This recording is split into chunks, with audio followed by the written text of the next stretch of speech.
So hello and welcome to another episode of the Wiki Weekdays podcast. I'm your host for this episode, Karl Smallwood, joined as ever by the illustrious and lovely Lucas Holland. Hi!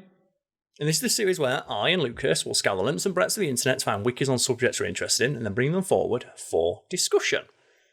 And last week we talked about, I brought in what I think is one of my favourite subjects, which is dumb urban legends. And we got up to C. Yeah, and then I brought in a marketing scheme for Super Smash Brothers. And you know what? A fun conversation was had by all. If you happen to enjoy that episode, do let us know or go check it out if anything we just said sounds interesting. I think we don't do much housekeeping anymore, right? So we're going to jump straight into it. We are. People know who we are. People know the format. Yeah, we do have Pet of the Week displayed, but we just don't know. How could I possibly forget? What the pet is? We have a gimmick, Pet of the Week. You'll see a pet. If you're watching the video version, you're in for a treat, folks. You have to look at our ugly mugs. Go check out the Pet of the Week. If you think you've got a pet that can be blurrier than that pet, by all means, join our Patreon. Go to our Discord. Submit the blurriest photo of your pet you've got. Or folks there will vote on it.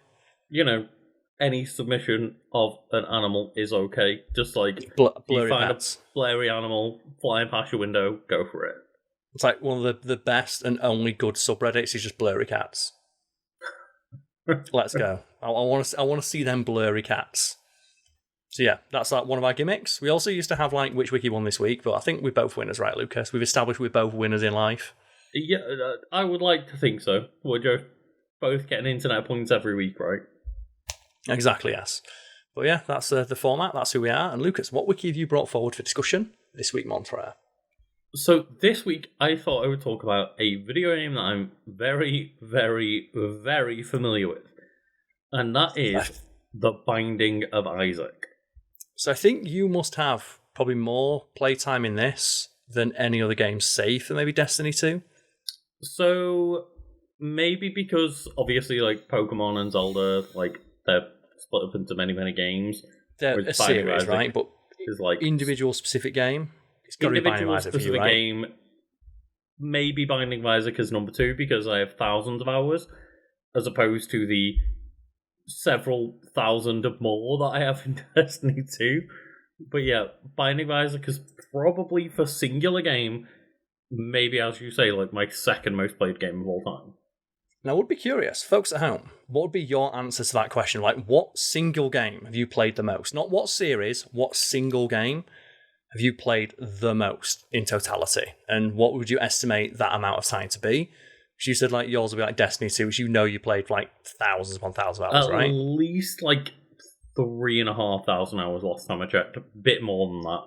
Yeah. And then Binding of Isaac, I think last time I did a full count because I've got the game over multiple accounts and also the first version and the Rebirth version.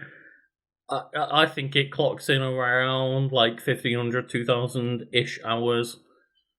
A few hours, yeah. Let's say.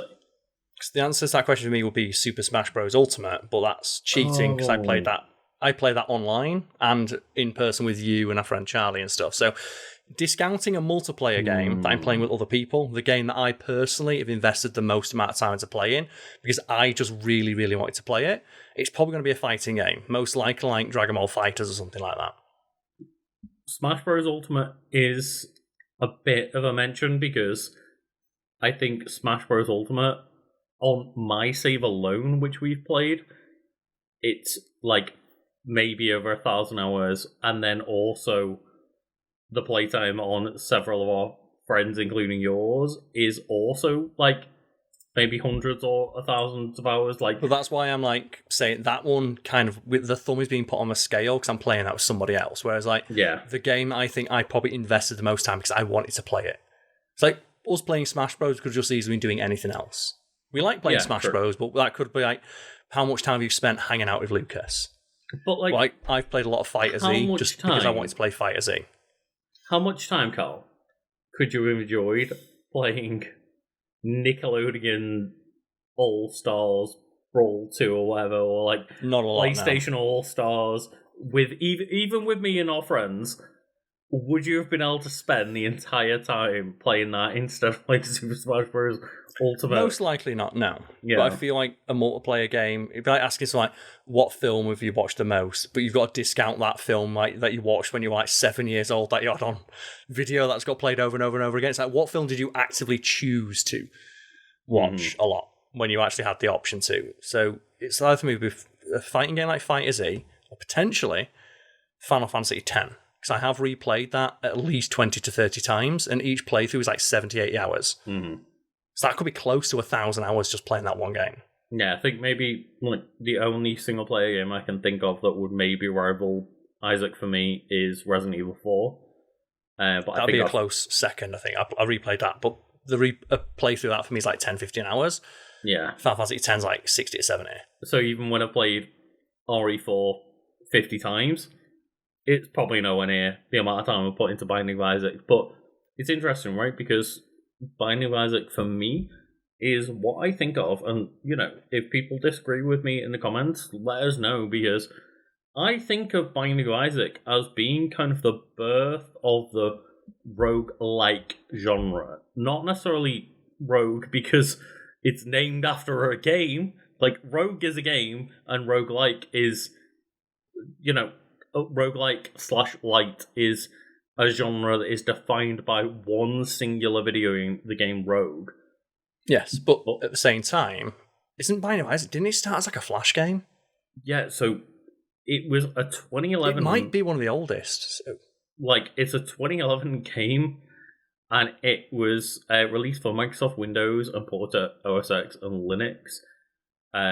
But as far as I'm aware, like, it was originally like a Flash game. I want to say, yeah, 'cause I know it's been around for a long time, but if anyone out there is like, what's a roguelike? My understanding of it is it's a game that has replayability, where like you essentially playing the same game, but things will change. So, like, you know, for example, Hades, like each run of Hades is technically you're doing the same thing, but things can change as like the weapon you're using. You'll get different power-ups and pickups as you go along, and then that's where the challenge of replayability lies, like the different permutations of the game state you can experience. I'm not sure what the exact like description would be, like the academic one, but that's my understanding of a roguelite. That's the thing, is there's, again, you know, people will want to burrow down into genres and be like, oh, well, this is a roguelike or a roguelite or a game with rogue elements, and it whatever. You define how much, you know, genres are messy, and they're there to just kind of say, if you like this kind of thing, you might like this kind of thing. That's ultimately what genres exist for. This is like a guideline, right? It's like music. We've had it in the past before where I'll say, oh, I like I don't know, I like heavy metal, and I'll mention a band. That's not heavy metal, that's thrash metal. It's like, sure, is that helping? Because most people wouldn't like. There is something to be said about speaking generally or being incorrect about something like that, but for me, genres are more like vibes. If they change the word genre to just vibes, totally. So like, what vibes does this give you? It gives me the vibes of a roguelite. For example, don't necessarily have to conform to all the specifications, but it gives you that feeling.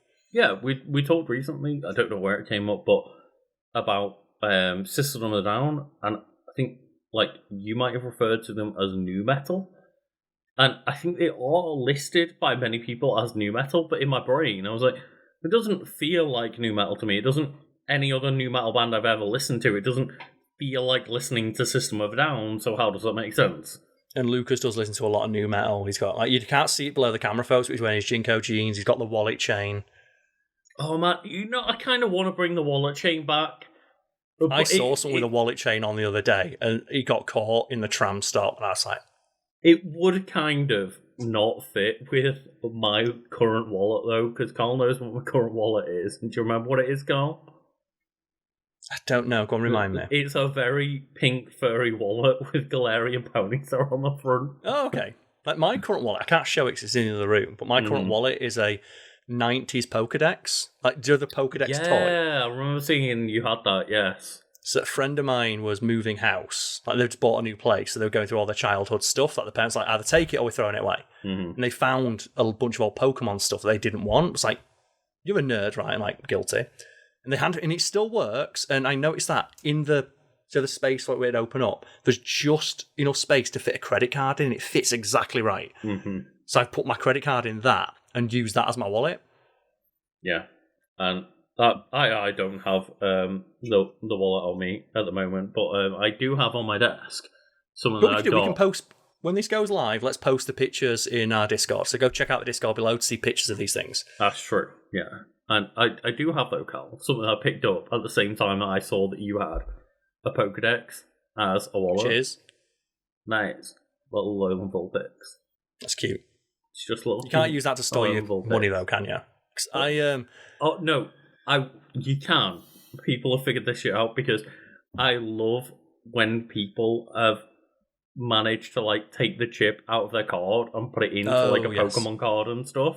And there's people who are like, "Oh, I'm just paying, wirelessly with my Charizard card."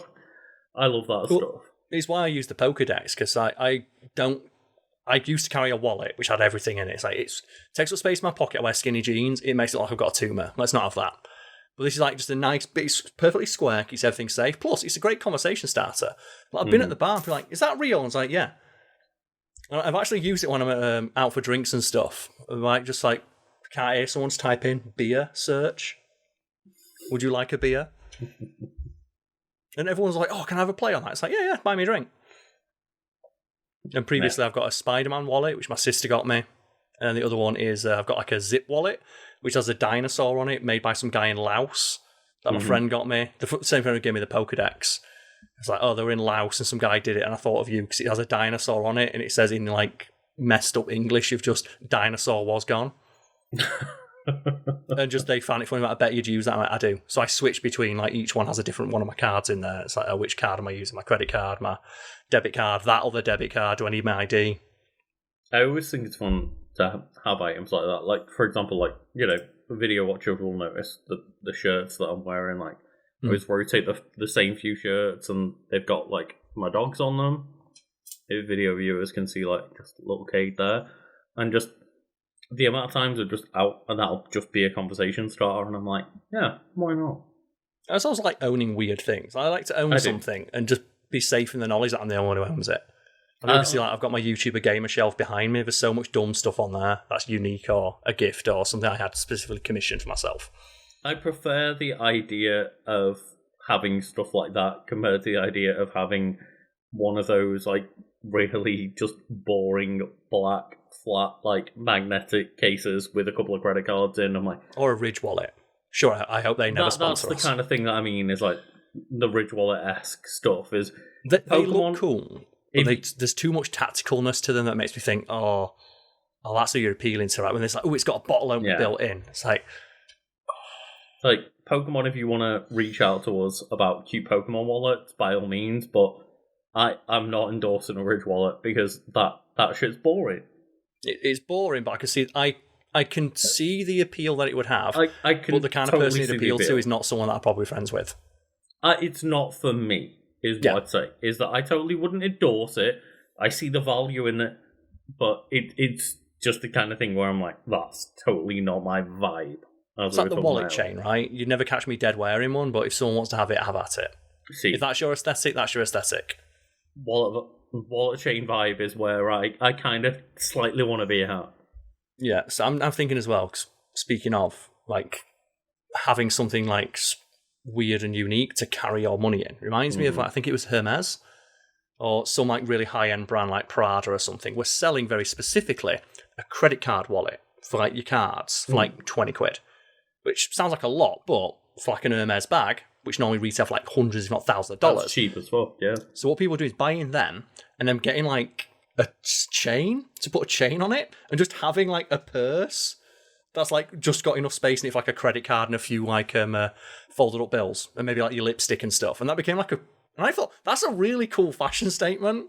If you've got an Hermes bag for like $20 and you got the tiny little purse which only has your essentials in there, and I bet there's plenty of girls out there who had that, and that was a really great conversation starter when they're like in the club or in like the queue for the bathroom or something, or just out and about. You know the one that I don't agree with? I get the collectability of it because we've all been there. but one of the newer fads of like the Laboo boots. Oh, yeah, we talked about this. Like, I was hanging out with a friend this weekend, and he mentioned those. And I was like, are they like the weird, like alien-looking things? Like, yeah, Beanie Babies for Gen Z. Yeah, Beanie literally Babies. Beanie Babies that you have as like the things that you put on like your purse or your phone or whatever, depending on the size. Yeah. Again, I've got no hate against it. I just see it as an extension of. Have you ever seen those? Like, it's usually girls who have them, but I imagine it's just. I don't know why. I see, but girls usually carry more bags. Like, Just people in general, but yeah, probably more. I'm saying like girls who have yeah. like the backpacks that have like hundreds of badges on them. You've seen those like when you go cons and stuff like that. They have like all the different badges. Calling me out for having badges on my bag now. So, but I'm talking like hundreds, where they have like the hundreds of pin badges. I only have a few like pins or badges on sometimes, but like, yeah, I get it, but I feel slightly called out. Or the guys who have like not like one or two. Like festival wristbands have like 20 on. You know, like when have you ever? And it's like that's your thing. Yeah. And fair play, but there's some things where I look at and go, that just looks unwieldy. Mm-hmm. And I'm like more not too practical. Like I said, I'm using a fucking Pokédex as my wallet. But if I'm gonna have, I usually have like one thing on my outfit or my person that reflects my personality, and the rest is more just like it's utilitarian. It's practical, like just a pair of jeans and a t-shirt, nice jacket. But one item of like my person that's fun. Fair. I probably my fun socks. Like often find myself in the opposite end of just being a bit too loud and not fashionable. Of like, oh well, I've got like 8 different things on me that like stand out, and yeah, we have differing philosophies. Where I am partial to a Hawaiian shirt, but I'm of the mindset like, if I'm going to wear a loud shirt, I want that to be the standout. That's like the statement piece of your outfit, right? So I'll wear like, plain black jeans and shoes and stuff. You're more like you want the mix and match. So you wear a loud shirt, a loud t-shirt and a jacket.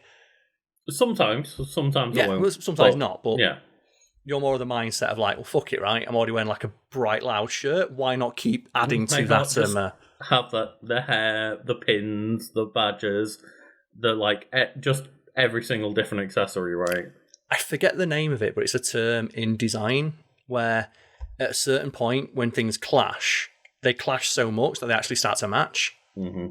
So there's like in fashion and stuff, there's like a thing of if you're going to wear, say for example, like, a bright white t-shirt, you wear a bright white t-shirt with some like, darker jeans or chinos or something, because then the t-shirt stands out. Yeah, it's but likewise, if you wear white t-shirt, white jeans, white shoes, white jacket, now it's a statement piece. Now it clashes, but it clashes, or not clash, but it stands out. But it stands out in a way that's cohesive. Each individual item. If you wore just 2, like if you wore a white denim jacket and white jeans but a black t-shirt, that's it. That would pretty slick now. Think about it. No, it would. I found it very funny going to recently in Liverpool. There was like a Uniqlo shop that opened, and that's like a big. Please tell me got the Uniqlo brand. like the heat tech. No, because I went in there and was like, oh, all of this is like muted design, muted colours. This is not my vibe at all. It's fashionable. I'll say that. But I am anti-fashionable currently because everything I had tried to wear is like loud as shit. And I'm like, no, muted is not for me. I guess Uniqlo is not the one. I'm partial to like some stuff. I do like I flip between, do I want to wear like a plain t-shirt today? Because I think there's something to be said about, a nice plain fitted like t-shirt underneath like a nice denim jacket or something. But other times I'm like, I want Optimus Prime on my nips. Yeah. Telling people what for. For context, audio listeners, Karl does have Optimus Prime on his nips right now. I do. Optimus Prime just right there lovingly on the nips. But tell me more about the Binding of Isaac. Yeah, we need to get back to talking about video games. I don't know where this went, this conversation, but hey, this is Wiki Weekends, this is what happens. So it does say that so Macmillan and Himsel released an expansion called Wrath of the Lamb for the game in May 2012, and those are the 2 developers of the game. But they were limited from further expansion due to limitations with the Flash platform. So that does mean, yes, this game was originally a Flash game. It's probably one of the more like wholesome and like inspiring Wholesome? success stories of video gaming. Not wholesome. Okay. Like two guys had an idea. It started as a Flash game, and it still continues to this day. So like I follow up wholesome by saying inspiring. Inspiring is probably the better descriptor. Yes. It started as a Flash game, and it became just this phenomenon.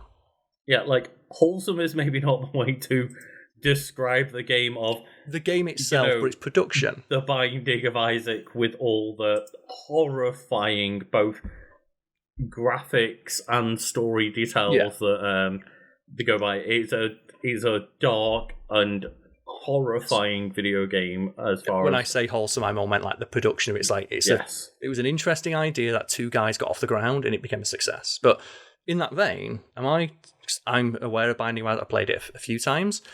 It's one of those games, right, similar to something like Five Nights at Freddy's, where there is lore that you can sink your teeth into. The beginning of the game, Isaac's mother, receives a message from God demanding the life of her son as proof of her faith. And Isaac, fearing for his life, flees into the monster-filled basement of their home, where he must fight to survive. And there is generally, I don't know whether it's like confirmed in the game or whether it's just a fan theory, because I'm so in and out of the community at this point. Because Binding of Isaac does strike me as a game with a lot of fan theories that people take as gospel, ironically enough, a lot, which would make discussing it quite difficult. Tough for someone, as you said, if someone who's been in and out of the scene and the game and interacted with its lore and stuff for a while. Was it to your understanding? The idea, to my understanding, is that it is, a commentary on kind of faith that is taken too far, where maybe this mother is hearing voices and hearing the voice of God demanding Isaac, and is, punishing this child for no good real reason. And then Mother's the final boss, yes? Recall correctly? No, not anymore. Not anymore. Okay. Last I played, the Mother was the final boss. Yeah, was early on. Mom was the original boss, and then nowadays it's, many alternate boss with expansions and super bosses and ultra bosses, and there's a lot. There's a lot in this game because it's basically expanded upon with the Rebirth version to almost this day. I think you were telling me about it once. Like, there are permutations of runs that are so rare they've never been seen. It's similar to like the idea that, to say, if you shuffle a deck of cards, chances are you're the only person who's ever seen that shuffle, because of the sheer amount of combinations you can have. It's like there's that many combinations of runs and items and pickups and ways through the game. Like, it's almost entirely unique every time it's played. In terms of, like, if you include things like the pickups and powers and stuff and the modifiers that you get within each, run, I would probably say that nearly every single run is unique, maybe aside from speedrunners, but even then they're working with randomly generated items. So, when the game is at the state it is now, with I think 4 or 5 expansions in the Rebirth version, and there being multiple routes to run through, so you're not necessarily going through the game just on one mode or one difficulty. You also have the choice of going through do you want to go through the regular run, or do you want to go through the side item run where you're going through I can't remember the name of each level, but there's alternate paths that split off if you have the correct items, right? And there's just a lot going on, and each item you might collect dozens or hundreds of items on each run, and then you might continue the run into a second run, and it is almost infinitesimal in terms of the amount of things that can happen at this point. It also sounds as well incredibly overwhelming. Just the fact that I'm asking you questions about the lore and you're like, I don't actually know. Well, because the game's been going on that long and there's so many fan theories, and it feels like I said, it feels very Five Nights at Freddy's, where it feels rife for people to sit and just argue about what is the meaning of this item. Yeah, for example, you talk about the lore. I think kind of the lore is that everything is happening in Isaac's mind, And he's as the mind he's of a essentially child. just a child taking cover because he's heard his mum say, "I'm going to kill this child and sacrifice the child," and he takes cover in like a chest or whatever in his basement, and it's essentially just this child trying to mentally beat the demons in his head as he's hoping that his mum won't come for him. And like the weapon in the game is Isaac's tears. I was about to say that, yeah, it's like you've not only got the most unreliable narrator in the form of a child, potentially an abuse. Is it confirmed that Isaac is like an abused child, or is that, again, just that is the assumption that people make based on the assumption is that abused because the mother is willing to sacrifice the child, right? Okay, so that is directly confirmed. That's what's happening. It's not like Isaac misunderstanding, like a kid who's scared of the, like, the dentist or something, thinking he's a serial killer. It's legit confirmed again, that is. The introduction is Isaac hearing his mother talking to God and saying, "Yes, I will kill my child." Hey, to be fair, when I was younger, my mum would say, "I'm going to fucking kill you." I'm going to fucking kill you. She said, "I'm going to kill you if you were naughty." That's the thing, right? It's like, again, the unreliable narrator is the introduction is, yes, the mum is going to kill Isaac because the voice of God told her to, but is that true? Is Isaac scared? Is Isaac, in a difficult situation? We don't necessarily 100% know, but it does say that the game was a result of a week-long game jam between Macmillan and Himsel to develop a Legend of Zelda-inspired roguelike that allowed Macmillan to showcase his feelings about both positive and negative aspects of religion, which he had come to discover from conflicts between his Catholic and born-again Christian family members while growing up. So it is, as many... inspired by someone's very real feelings on a complex issue. Also, the fact you said it's open to interpretation, I just now know that means everybody's going to argue about this all the time. Because when something... I love an ambiguous story. I love a plot point that is ambiguous, where it's ultimately up to you to decide whether or not the thing is the way it's presented, or if you interpret it another way. I fucking hate discussions that online, because you'll always encounter the person who's either they watch like game theory and just, okay, I'm just going to assume that that's true, and not interact or even entertain the idea that anything beyond this is any other interpretation is correct, or just refuse to acknowledge that there's any depth or ambiguity to the thing. Yeah, I imagine that most people take the game at face value because the opening of the game is, hey, Isaac's mum, heard a voice from God telling them to sacrifice the child, and then Isaac ran away and hid. And it's like, yeah, that's how it's contextually provided within the intro, but, like, again, is that an unreliable narrator? Like, how much can you delve into that, and how much of the whole Binding of Isaac's story is real? Realistically, is this a kid just hiding and pretending that he's killing these bosses and killing his mum and killing these super bosses that eventually got added? And that's the thing of, I love that. I love the ambiguity, allowing and engendering that kind of discussion. Like, though, there's going to be people out there where it's not a discussion, it's an argument, and it's an argument they're going into trying to win, not reach an understanding with the other person, or like try and get how they came to their differing conclusion. Yeah. And just, it's an issue with the internet. I love the internet. It's my job, right? But some aspects of it are difficult to definitely interact with. I would hope people listening to this discussion, I'd be interested in knowing if you are familiar with Binding of Isaac, what your opinion on the story is, but I would hope that you're also open to the idea that the story that is given to you at the very beginning of the game is not necessarily what is actually happening, because I think that's a much more interesting conversation. And as well, it's the most unreliable narrative of all. A child. A small child that is just scared. And again, what is the reason that this child is so scared of their mother that they're willing to dive into a basement to escape it? and I was scared of my crying. mum. She wasn't trying to kill me. She just had a slipper in her hand. But, like, coming at me. You know, did you dive into a basement crying, like hoping your mother wouldn't kill you? I don't. You've got a Probably basement, not. yeah. I would hope not. I would hope it's not quite as rough as It's not like, Isaac's obviously, like, childhood. when you're a kid, it's like you do overreact to things, right?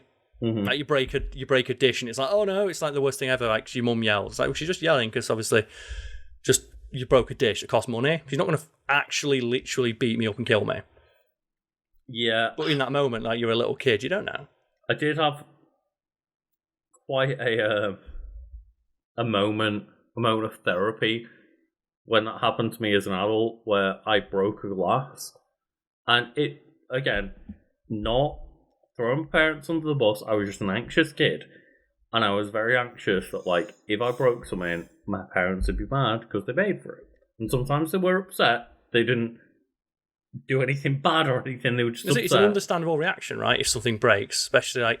But like the first time when I was an adult that I broke something, and I was like, okay, well, we can just buy a new one. I was like, oh, well, this doesn't have to be like a bad moment in my brain. It can just be a thing that's okay. It's why there's the phrase, right? There's no use crying over spilt milk. Like, there's no reason to get that emotional and that upset over what is ultimately a very inconsequential event. Mm-hmm. And have you met someone who does cry over spilt milk? Who just, like, goes off the fucking handle at the slightest inconvenience? I've encountered a few at work. I've got to say, maybe I was the closest, because, like, I used to be that person, right? As I say, until, like, I kind of had that moment in my brain where people told me, like, no, it's okay. This is fine. And again, I'm not trying to say, like, I blame my parents for this. I was just very anxious. Subject matter of Binding of Isaac, it does sound like we're suggesting anything untoward about parents. No, it's like, in the mind of a child, you would, you know, it's natural to, if not be scared by your parents, be like, you know, scared of upsetting them.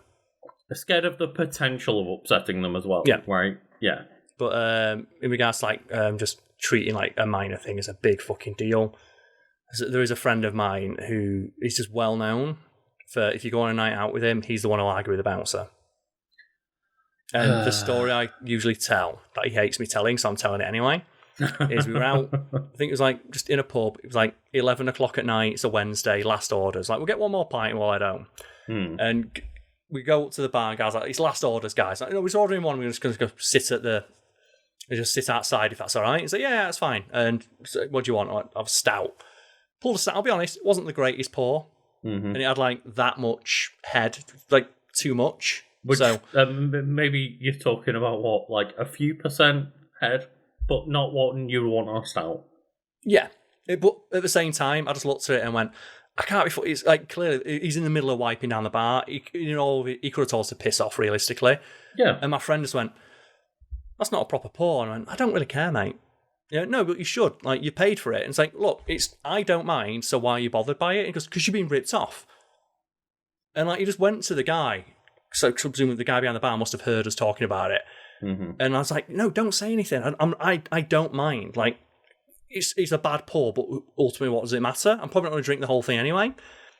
And just eventually, he just grabbed it and went, oh, mate, do you mind topping this up? And the barman just went, yeah, you have to be a dick about it. And my friend just, like, what did he... Just sat there stewing for the next, like, half an hour. Of, like, I can't believe he talked to me like that. I'm like, you were a bit of a dick to him, mate.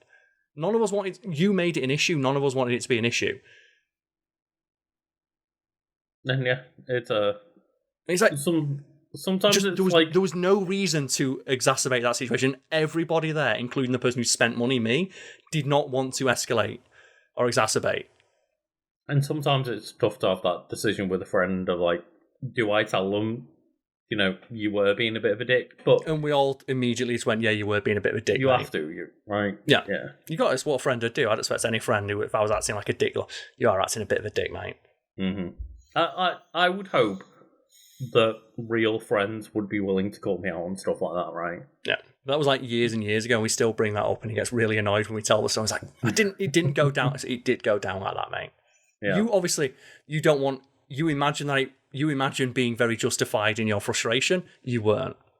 Yeah, in their head, they were being like the just hero of the situation. It's like, no, you've just kind of been a bit inconvenient. It's like the amount of times I'd argue with a bouncer. It's like, but I was right. It's like, there's a difference between being right.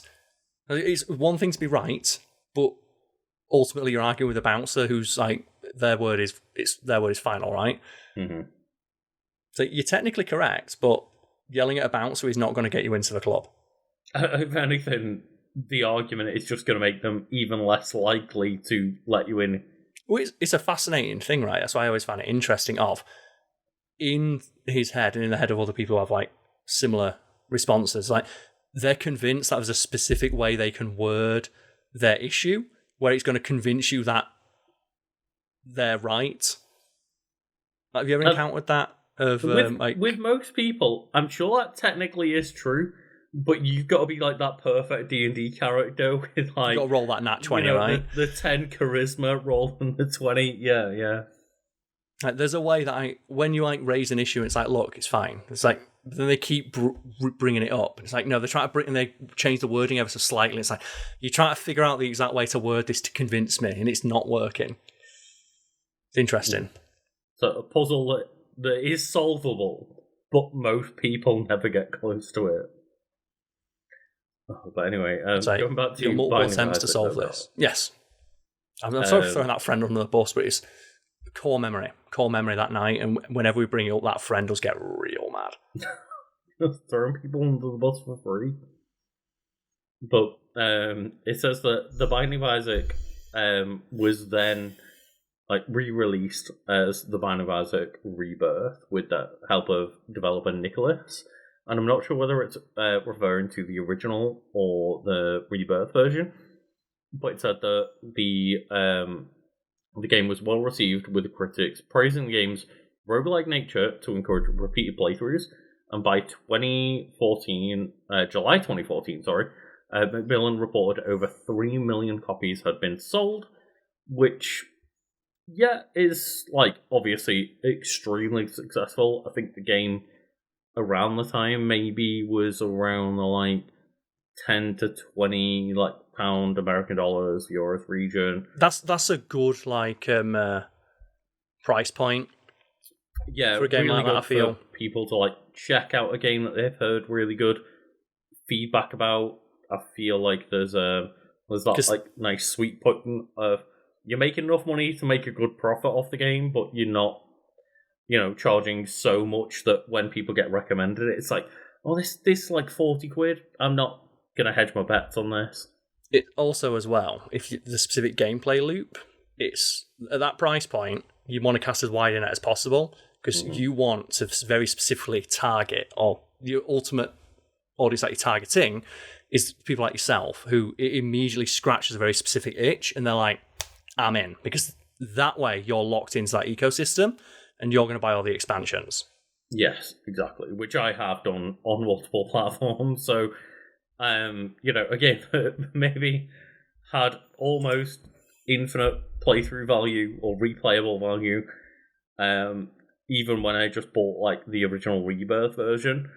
What's the question? Game that I had still not 100%ed on that just Rebirth version. I have on multiple platforms, but I think 4 expansions off. So that's what I've got a question then. So, you familiar with the concepts of a desert island disc, right? Oh, like the thing that you would take on a desert island to just play over and over again, yeah. So concept is like 5 albums. Like if you're trapped on a desert island, you take these 5 albums to listen to while you're waiting for rescue. Desert island games. 5 games. If you can think of 5. Like just as many as you can think of that you would take to a desert island.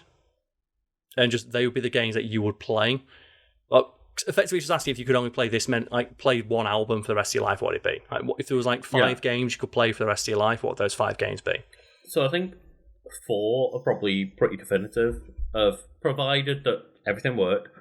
Like Destiny 2, Binding of Isaac, Ocarina of Time, Super Smash Bros. Ultimate, and I'm starting to think maybe I'd have a bit more time to work with this, but maybe I'd say Breath of the Wild instead. Maybe I'd say Clair Obscur 33. I think Breath of the Wild would be a better pitch because the amount of stuff that's in that game. Yes, exactly, because I could actually do more with Breath of the Wild, but Clair Obscur, There's a lot of on my second replayability in Clair playthrough, Obscur as well. and the builds that I'm making, I don't want to get too deep into it, but currently I'm working with like a Monoko death bomb build. It's very fun to just go in there and try something else out, and the characters are great, and the music is great, and everything is phenomenal about the game. But ultimately, given more time with that, I would probably end up picking maybe like Tears of the Kingdom or Breath of the Wild for the constant like re-exploration of different things. The sheer amount of additional content you have in there, plus it's a sandbox in which you can create your own games and own challenge. Yeah. It's the equivalent of like, if I was ever trapped somewhere, what would I take with me? Would I take my Switch? Well, probably, yeah, but what would I want? I want a deck of cards. It's like the deck of cards is like one of the, just every time I travel anywhere, I always put a deck of cards in my suitcase, because you never know when you're going to be stuck somewhere in an airport, there's no charging point, you can't go on your phone, can't listen to music. If you've got a deck of cards, there's virtually infinite ways to interact with that deck of cards. I've got a great way to combine both a Switch and a deck of cards. Well, that's the thing. So speaking of, roguelike games, like Balatro is another one that I probably should have considered within, or Balatro, I don't know the pronunciation, but yeah, like that game should also probably be considered in Desert Island games for myself. Because the idea is, if you only got, these are the 5 games you've got to play for the rest of your life, you want them to have as much depth and replayability and just additional ways to interact with them as possible. And the reason I say immediately Ocarina of Time over Breath of the Wild or Tears of the Kingdom, which I do actually think are better games, is because... Nostalgia, I imagine? No, because of the amount of like glitch hunting and speedrunning potential that I've still found to this day, where when Nintendo Switch 2 came out, immediately my most played game was Ocarina of Time, of just going through the rewind and suspend point features on Ocarina of Time, trying to get glitches to work so that I could do a new playthrough of Ocarina of Time. I'm still, nearly 30 years into that game, 27 or whatever, and I'm still trying to find new ways to break that game down. And that was an immediate to me, I'm still, most of my life through, I've just been playing Ocarina of Time in different ways. I don't know whether that's true of Breath of the Wild or Tears of the Kingdom, but it probably would be. Yeah, so it's yet to stand the test of time, or at least the test of time that Ocarina of Time has been subjected to, right? It said like 20, 30 years of on-off playing that game, and it's still something you find enjoyment doing. It would be a very sensible pick for the game you can play for the rest of your life. Right? If you've not got bored of it after 20, 30 years, chances are you're not going to get bored of it in another 20, 30 years. Yeah, it's a great example of a game that people might not think is very replayable, but very much is if you look into, I'll say, the glitch hunts and the speedrun aspect. But, I think it's interesting. Are there any roguelikes that immediately come to your mind when you think of, again, we're going to use interchangeably roguelikes, rogue featuring games, just replayable games with rogue features that you're Hades 1 immediately enamored of it. So most recently I but I started playing Hades 2, had an update, the final update for the full release a few weeks ago. It's on my PC, so I've set my PC into my main room so I can play on my big TV. Just played that for another 30 hours and went, fucking Hades 2 whips ass. So one of my Desert Island games would have to be Hades 1 or 2. Presumably 2, because 2 has more content in it. If they could be sold as a double pack, easy, Hades 1 and 2. Because I've not played... infinite amount of content in there. I've not played Hades 2 yet, because I'm waiting for the 1.0 release. It's good.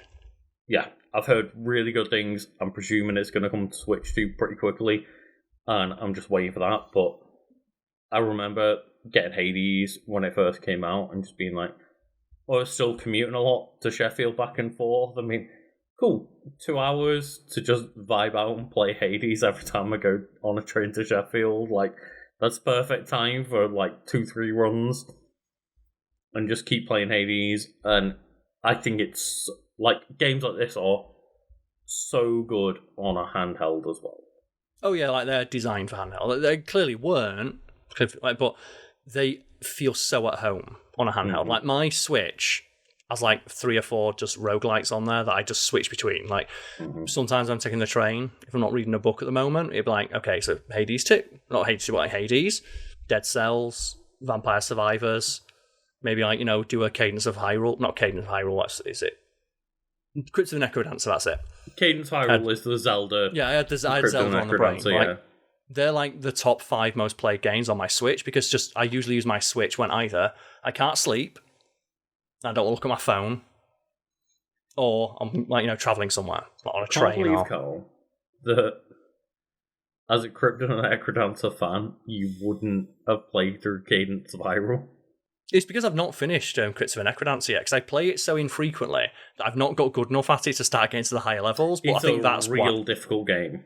But I feel like that's why I enjoy it so much, because I'll go through bursts of playing like 4 or 5 hours in a row, and then just not play it. And when I go back to it, I've got to relearn all my skills. So I find enjoyment in learning the skill again. Yeah, it literally the one time where I got Cadence of Hyrule, and we did like a let's play of it for one of our gaming channels, probably mine. I didn't even put it out because I was so bad at talking and playing the game at the same time, because that is such a difficult game to play. Difficult game and difficult skill to learn to be good at that game, that trying to focus on having a conversation, and a good conversation at that at the same time, was so bad. Because I was just dying over and over again. And in that vein, like one of my other games would be Guitar Hero. If there was like, if I could have the options, like, could I have all of Guitar Hero as one game?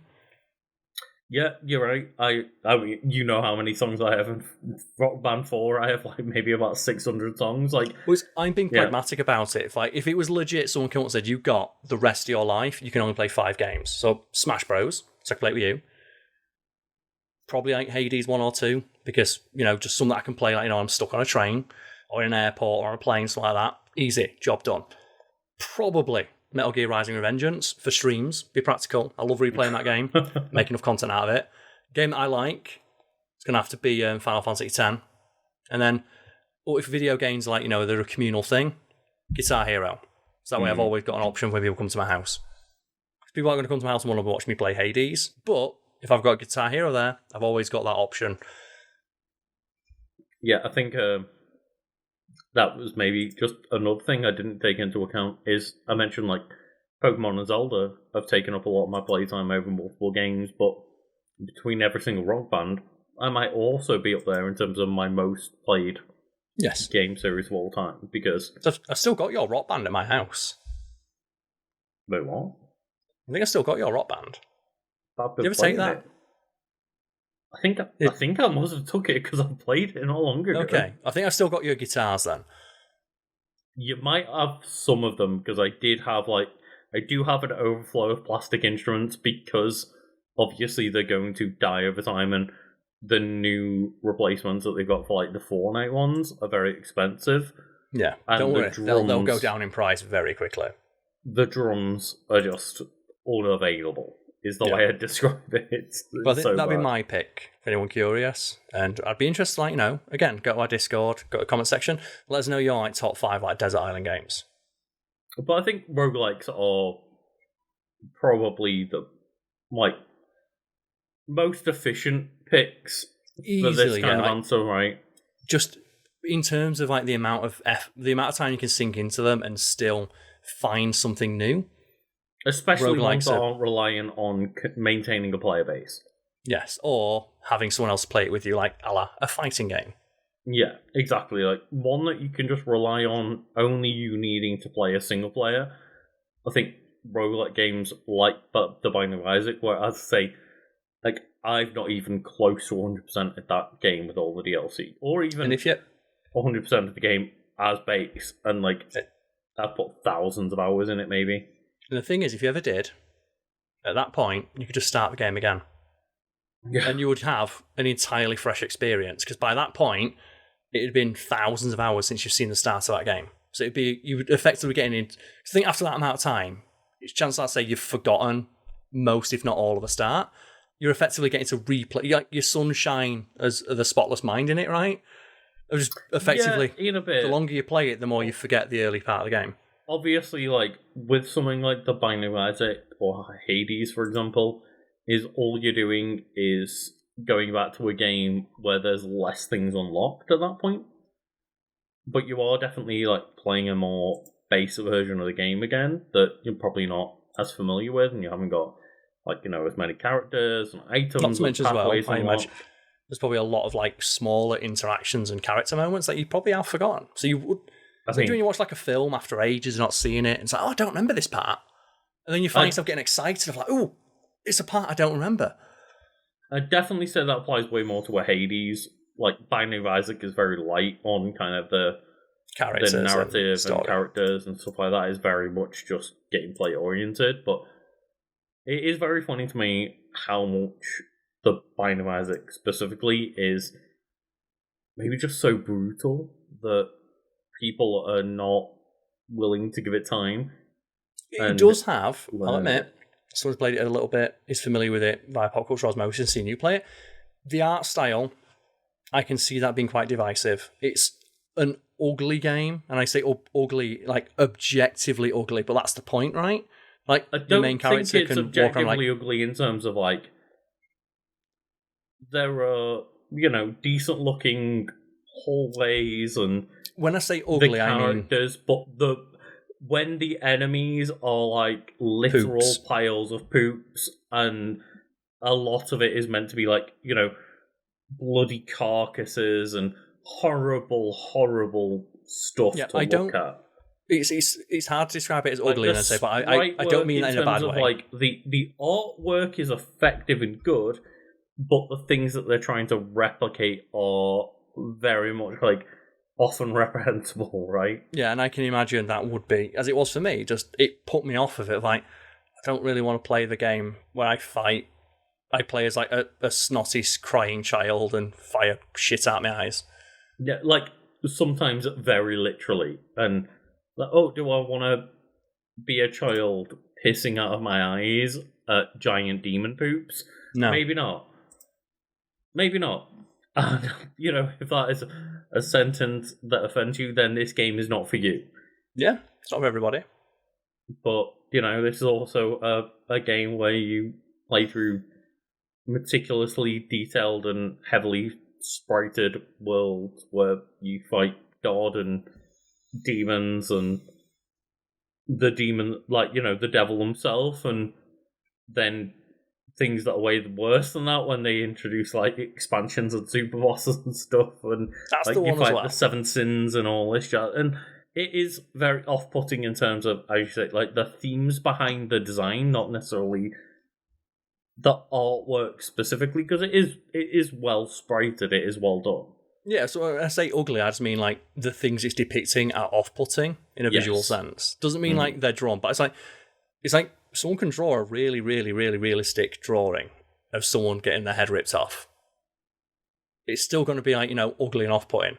It's not necessarily something you want to look at, but it can be well done, but it doesn't necessarily have to be something, you would like to HR Giga art, right? Or something like that.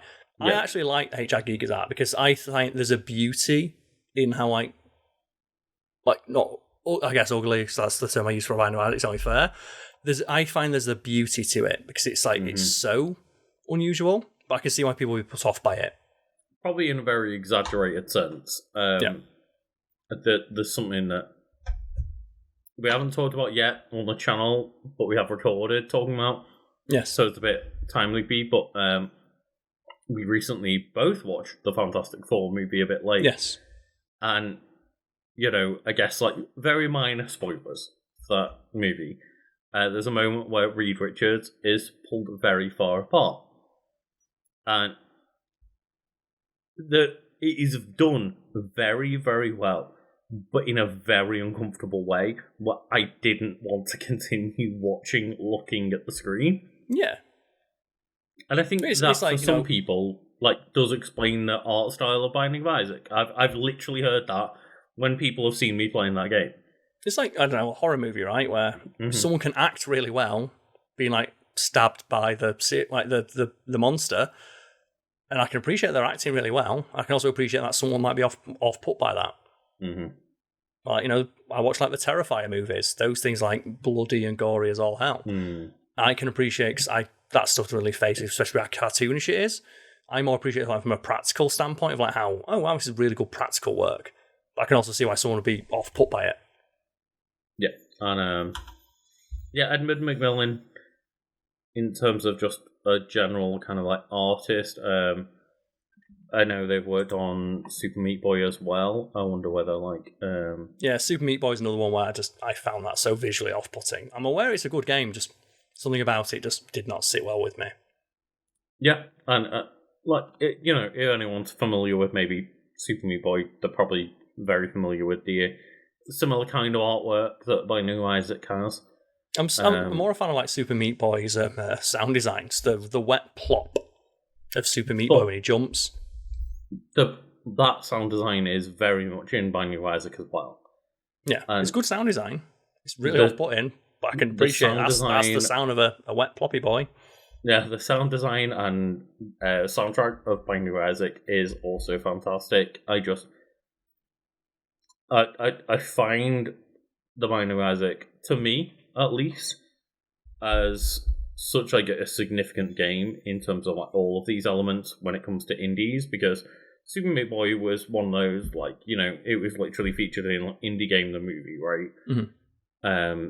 But Binding of Isaac to me is one of those games that goes a little bit more under the radar, but to me is still as important to the indie game scene, because I think it is still one of the most successful indie games and really pushed that roguelike genre forward in many, many ways. I think it's one of the earliest examples of, other than Rogue, that genre of game actually being pushed into the forefront, and many games, and many indie games specifically, following that suit.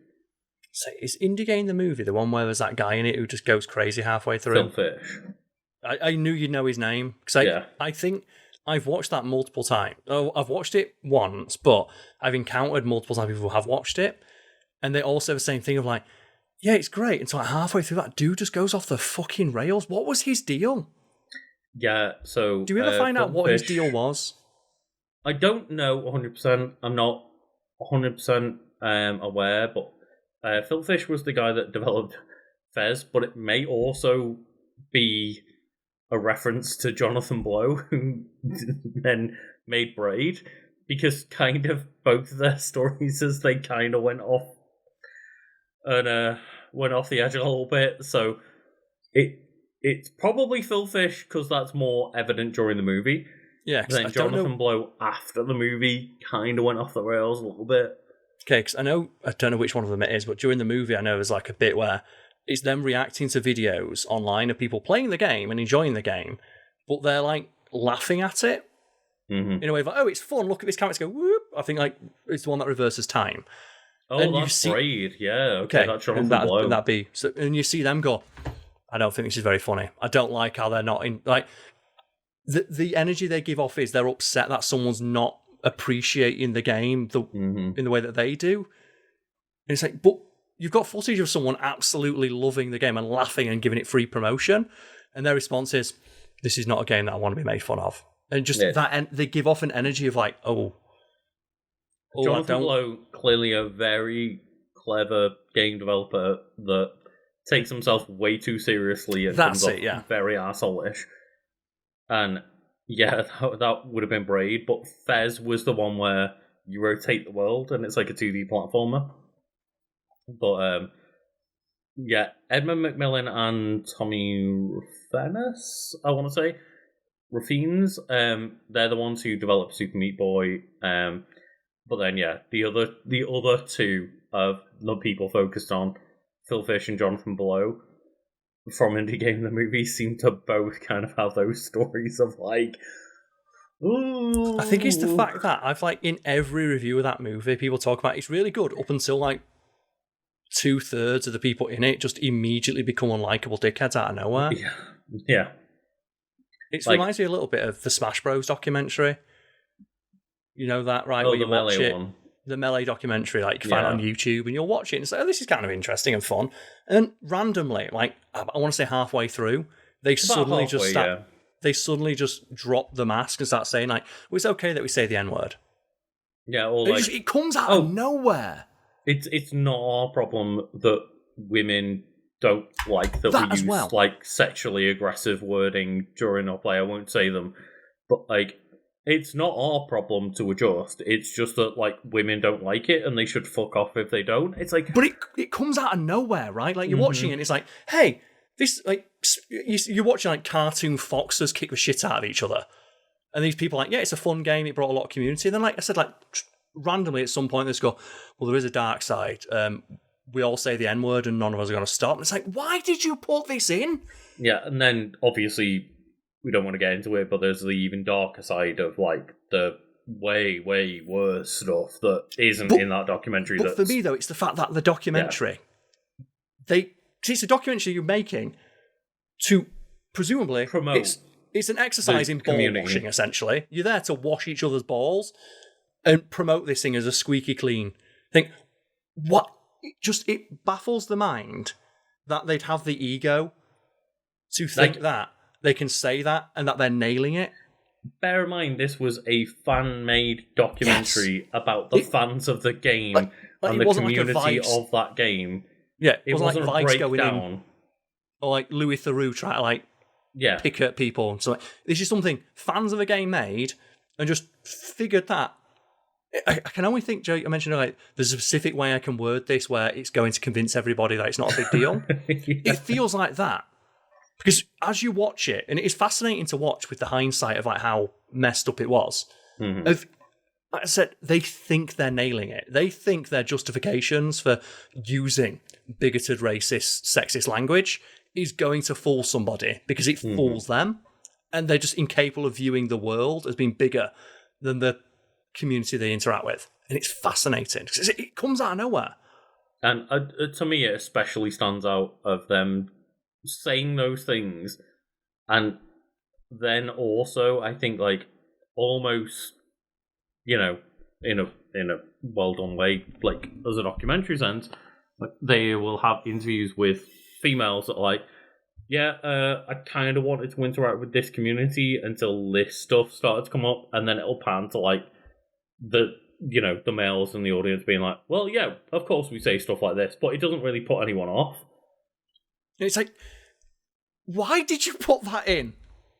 Like, I'm glad that they did, because it's a really sobering look into it, but I'm glad that someone was able to be honest about that element, but yeah. It's just baffling that it's a fan-made project where they're trying to portray this thing in a positive light, and they mention that. It's already a community no one really interacts with on that level. So or outside of the people already in, like anyone on the outside of the scene watching this documentary is not going to know about that. And I think the only reason they mention it is because they thought they could word it in such a way where it's not that big a deal. Because they've convinced themselves that it's not, so why would anyone else think that it is?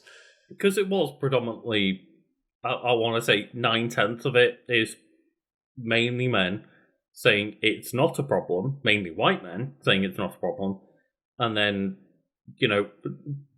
asking one woman, was it a problem? And they go, I stopped playing because of it. It's interesting. I'd recommend it just because it comes out of nowhere. It's like Joe, when you're watching like Tiger King, right? And just like Tiger King, like on like second episode, like just Joe Exotic goes, and that's when the murder attempts happen. You're like, what? And that thing it is part of making a good dramatized documentary and keeping people's attention. It's just weird when it comes from the fan base itself. Yeah, it was made as an advertising tool for the fan base, and they still included that. It's like to the point where the end of the documentary is all the talking heads you've seen defending being racist and sexist, say, hey, if you like the idea of playing Smash Bros, why not come to a local? It's like, well, clearly you mean just all the people who don't mind you being racist and sexist, right? And they're like, no, it's open to everybody. At the end of a documentary, such they a themselves... welcoming community. Yeah, and it's like, but they must know that at some point they've been on camera in HD defending using bigoted language, and like, no, everyone's welcome. Well, clearly not. We're fine with everybody apart from the language we use. It's like, it's an own goal, but it's an own goal that they're 2 hours to stop. Yeah, they sat in the editing booth through all of that footage, and as you say, it's about 2 hours long, and they just... Well, the documentary is 4 hours long. Oh, is it really? It's a 4-hour documentary. That's why I say it's the indie movie, or the indie game movie is a bit shorter. But I want to say it's like an hour in where like Phil Fish starts going, and Jonathan Blow just start acting like assholes out of nowhere. Yeah. Presumably that... And in my head, that's the point. For the sake of Phil Fish is like, even by the end of the movie, people are like kind of shit staring or shit talking him. I can't quite remember, but the vibe is not good around him, and that's before like the movie or game is even out, let alone afterwards, where he then went completely off and like dropped out of social media and all this jazz. My assumption is that that happened when the crew had been there for long enough where he'd grown accustomed to them and had stopped filtering. Mm-hmm. I think it may be the same for the Smash Bros thing where after they had the camera crew around for a while, they stopped like putting on that facade. Yeah. I don't want to say customer service voice, but people know like when you put on when you know that you're being watched or observed, you tend to just... Even you play an elevated version of yourself, right? People notice that during a lot of our recordings, right? Of like, sometimes it will slip in and out of being like our quote-unquote normal selves and quote-unquote our like camera selves. We're just... All we're trying to do is like be a bit more performative for camera. We're not trying to alternate our personality. Yeah. But we're doing our best to try and like maintain being entertaining. So we're a bit more like maybe high energy than we might be out of camera. And sometimes we're just on. Sometimes we are just ourselves and a bit more low energy, and that happens. But yeah. That was my assumption, that just the camera crew must have been there for so long that the mask slipped. Mm-hmm. And then maybe like the people who were filming, because they're part of the community as well, didn't think it was bad because they themselves didn't think it was a big deal. It's fascinating. We'll have to talk about it one day. Yeah, no, it's more than we've done now, of course. To like delve into I didn't expect this discussion about Binding of Isaac to go so many different ways, but hey, that's like a Binding of Isaac run, right? You don't know where it's going to go. You don't know what items you're going to pick up. It's really funny because almost everybody but myself that I know that plays this game enjoys the idea of playing it on PC so they can mod it to have the item description and all of like, because the item description sometimes will be really vague and lie, and I love that.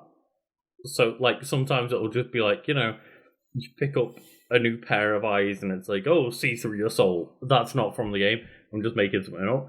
But then it'll give you like, a certain attack modifier, speed modifier, random tier modifier or something like that. But there are so many people that play with the mod that tells you exactly what thing does before you pick it up. They're the same people who install mods. Of just every single run, because there's like 1,000+ items. Just go in and see what happens and pick up what looks intriguing to you. It's like clearly the ambiguity is part. It's like the people who play Monster Hunter and install mods that tell you how much health the monster has left. It's like they put a system in that tells you how much monster the health has left. It's called looking at what the monster's doing. Yeah, there's clearly multiple stages of the monster at certain health where they have different actions, a different amount of energy, and certain clear modifiers for like this thing is low energy or out of very damaged, and as you say, just put a mod in of like, no, give it a health bar. Similar, yeah. And I love the idea even to this day of, I know what a lot of the items do, but a lot of the items, because there's so many, I still don't know what they do. And there's still a lot I have yet to unlock, because I haven't completed every room with every character, and just sometimes coming across something new and going, well, I don't know what this is, but let's see what happens. And a lot of the time, it just fucks your run. And I'm like, that's part of the fun. Cool. I enjoy that. And a lot of people just choose to abandon that element of the game. But I think it's part of the fun of the game myself. Yes. And clearly it was like, an intended part of the game. Very much so. Very much so, yeah. But yeah, we've talked way too long about this, so I will bid you all adieu for a moment and take a break, and then we can get back to Karl's Wiki of Choice. Perfect. See you on sec. So, Karl, we are back, and I'm just wondering if you have any housekeeping to go through. Not particularly now. We've got it's the end of the month for me, so it's mostly like playing catch up with all the stuff I've got to do. But I do know that coming up on the Patreon will be the thing we're trialing now, our new format of reviewing and whether or not we'd recommend things we've watched, played, listened to, and viewed that month. I believe we mentioned Fantastic Four already.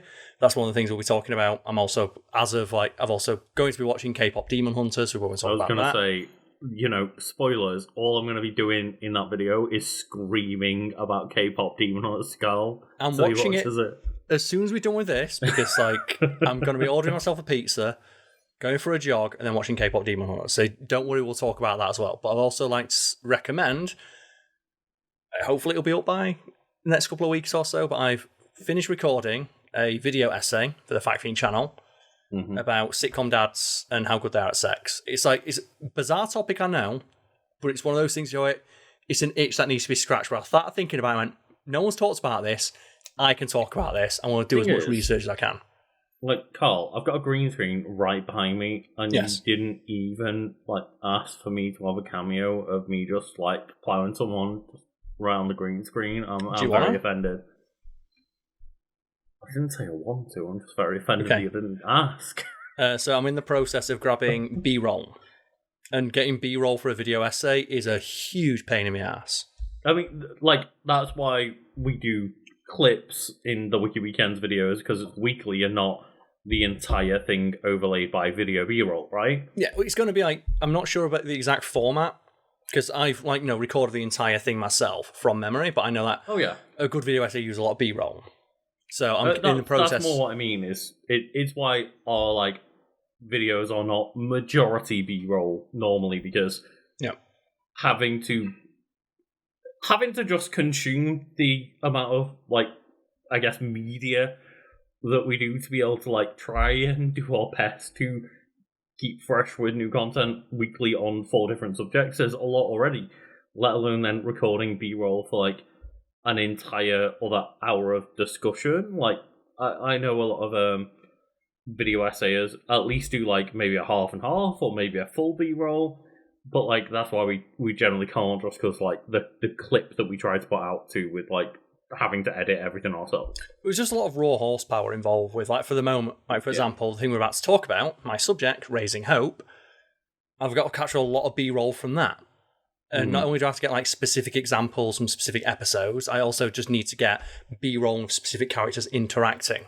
And for that, you just think, why don't you just download a load of episodes and scrape through them? That's an option. There's also what I'm hoping to do, which is, even then I've still got to go through the episode and find those bits and cut together the B-roll of this character talking to this character, or okay, in this moment I'm talking about this character saying a specific line. Okay, I need to find that, but so the clip that I've got, the B-roll, needs to lead into this one. So either I need to get that entire clip and somehow edit that in, because then you need to figure out a way to edit that in without copyright striking. Because obviously, if I'm just going, why don't you just use the B-roll of an entire episode? Potentially you could, but then you run into the problem of, I now have 6 to 7, 8 minutes of uninterrupted footage with my voiceover, obviously, but of just from a copyrighted TV show. Yeah, I remember editing one of our videos where you brought up a clip from Frasier about the scene where he sets the pants on fire. Right? Sets his pants on fire, yeah. And that being a great comedic bit, but it was a full 20 to 30 second unedited version of just one scene, and just that going over just the video of it, not even the audio, not utilizing anything else. It was immediately copyright struck to the point where think I had to like put that in like a top fifth of the which obviously window and do like picture-in-picture and stuff like that, and you have to find workarounds. But yeah, which is not going to work for B-roll, is it? And the other one as well, I want to get in the highest quality possible. Mm-hmm. So I need to I've had to get like several streaming services. I normally have one streaming service at a time, to be on top of like my money, and also to encourage me to whatever the new stuff is on this one streaming service, I'll watch all of that for potential content making, and to just keep abreast of everything that's going on, like entertainment wise. I need to grab that in the highest quality possible, which is it's just a lot of raw horsepower. I'm not saying it's difficult. It's time consuming, not hard. To crib a quote from like Dan Olsen, Folding Ideas, like no matter how much you half-arse it, there's still a lot of like just horsepower required to get it done. Yeah. Like no matter how you can half-ass it as much as you want, but you still need to put some of your ass in. But it's been fun because it's meant like I've also prior to that also had to watch all these sitcoms back to front multiple times while writing the script. It's been like 4 months in the making as this video, and it's probably going to end up being like an hour and a half long. And Karl keeps telling me they can't watch One Piece. I've been working on this. I've been working on my script of which sitcom dad is best at. And this will be a one-off. Working on One Piece, Karl. To be clear, this is a one-off. I'm not becoming a video essayist. It's just I thought it'd be fun to do this. It turned out to be a lot more work than I expected, especially when I've also on the process I do regular fact-theme videos, compilations. I write scripts for today. I found out I write like a couple of those like a week. I've also been doing like editing work on like the back end for a couple of channels. This channel, streaming, Alive, the gym, cleaning my house, going to weddings, traveling, holidays. So it's not going to be a thing that I do more. But if you get some good response, maybe I'll think about rejigging my schedule to potentially can become work like more content the like next H-Bomber guy. It's a lot of work, and there's a reason why H-Bomber guy doesn't do anything else, right? Yeah, there's a reason why. I'm sure they do. I'm sure they have a life, but that's why there is a reason why H-Bomber guy puts out 1 or 2 videos per year. Yeah, or like Jose, who we had on the podcast, right? They release they try to stick to like every other month. They were talking about the fact that when we're talking about Mad Men with them, which you can catch a full discussion of if you look up the Mad Men podcast that we did with Jose, but they were talking about the difficulties of I think I'm going to get this video out this time, but it's 2 hours long, and all it is B-roll of Mad Men. Copyright is going to be all over me. Not to mention as well, just, how many episodes of Mad Men are there? Front to back, even if you like watching it in the background, which you can't really do if you try to make notes. Not Mad Men as well, like, that's quite a difficult show to watch in the background, yeah. Yeah, like, you still need to watch it. It's like, for me, these sitcoms, a lot of them, I knew there were specific parts I was looking for, so I watched like episodes here and there to get like the bits. And it's like, well, I still need to watch like a lot of. I guess I should clarify it. It's which sitcom dad is best at sex, and there's some criteria that I wrote for myself, made up criteria that I only am adhering to. But one of the rules that I had for myself is I need to also take into account whether or not the dad in question is intimate in ways that aren't necessarily sexual. So for that, I watched the episode and I tallied up like, say, do they hold hands? Mm-hmm. Do they stand next to each other in scenes? Do they laugh at each other's jokes? Do the actors look like they've got good chemistry? So that's look out for stuff like that for B-wrongs on, but add that to my mental. The tally is in my head, but the work has been done. One thing I'm curious about. Yes. That I know the answer to probably, or think I know the answer to. Yes. I have seen a lot of recommendations for him again. And I'm wondering whether Barney Stinson has come into the equation, because technically, by the end of the show, he is a dad. Okay, so that's one of my other criteria. I can bring up the script now. I'm not going to go too much into it, because obviously, watch the fucking video. It's taking me ages to write and record. It's not out yet at the time of this podcast. Yeah. It's not out at the time of this podcast. It probably won't be out at the time of this podcast. It will be on the Fact Fiend video. It will be, yes. Channel. Yeah. The Fact Fiend channel, yes. But I have my 5 criteria here. So the character must hail from a sitcom and have either a wife and or children. Mm-hmm. So I've also got there's explanation that'll be in the video. Rule 2, sex must be a topic mentioned or alluded to on the show. So it can't be 8 simple rules is the example I use of, hey, that's a sitcom dad. He's got kids, but there's no plot point on the show that revolves around them, their sex life. So I don't want 2 for 2 so far. Context matters. So jokes obviously happen in sitcoms. They're comedic by their very nature. But again, this is what required me to watch the shows multiple times and rewatch stuff of like, is the joke being told in a way that you can tell they're joking? Which is difficult. It's, again, subjective. But so like, Everybody Loves Raymond, when like it's clear they fucking hate each other. Compare that to... They outright at some point say that they've never made them come, right? Yeah. Like other times, though, like you look at a show like, I don't know, Malcolm in the Middle. Hal and Lois clearly like each other. Next one is Attraction is Relative. This is one that I'm not taking into account, but a less savoury aspect of sitcoms where the husband is like a sad sack, like my wife won't sleep with me, is where they're like, they either outright state or it's suggested that they think their wife is ugly. That's one criteria I'm ignoring because it's cruel. It's, it doesn't really matter because attraction is relative. Also, every wife in these sitcoms that I've watched is a drop dead gorgeous Stone Cold Fox, and their husband is Kevin James. Yeah, nearly every time the husband is swinging, and it's a very attractive person from Hollywood, right? Yeah, and they can 100% totally get it. So that's one criteria that I have. Like, even I'm not going to take into account, say, if the husband thinks his wife is ugly. Fuck him. It's a cruel thing to do. Attraction is relative. And finally, chemistry is important. So I've had to watch through a shit ton of these sitcoms to just look for little character moments of them and say, holding hands, kissing. They look for moments where they're intimate in ways that aren't sexual, but would suggest that they do like each other. Like, do they go on dates? Throwing you under the bus. Yes. And throw Barney Stinson in as a new option for dad that sucks. The thrust of the narrative is not that he's a dad. He's a dad in the last episode. Yeah, he's a dad in the last, 2 minutes of the show. And I imagine I'll get a lot of comments from, what about this character? And hopefully my criteria explains why I picked the characters that I did and did not pick the characters that people might imagine. Like, Barney Stinson, his arc isn't that he's a dad. He is technically a sitcom dad, but not in the way that, say, Uncle Phil is. Yeah, that's exactly why I am using Barney Stinson as an example to, quote-unquote, throw you under the bus during this housekeeping. It's Barney Stinson doesn't count. Barney Stinson is not a dad throughout the show. Barney Stinson is a dad at the end of his arc. Technically, yes, but that's not the show. Yeah, also, as well, I'm keenly aware I can't watch every sitcom. So... Well, why not? There's a lot. Why not? And one of the sitcoms watch is... Have you got anything sitcom ever. Well, that's the thing. I'm also aware if someone has a better example, I'd be lovely to... hopefully my video essay will... Hopefully it does well and hopefully it inspires discussion. But Lucas, anything you'd like to promote before I get onto my wiki? No, I think not. Other than just, check out the Patreon, as we mentioned.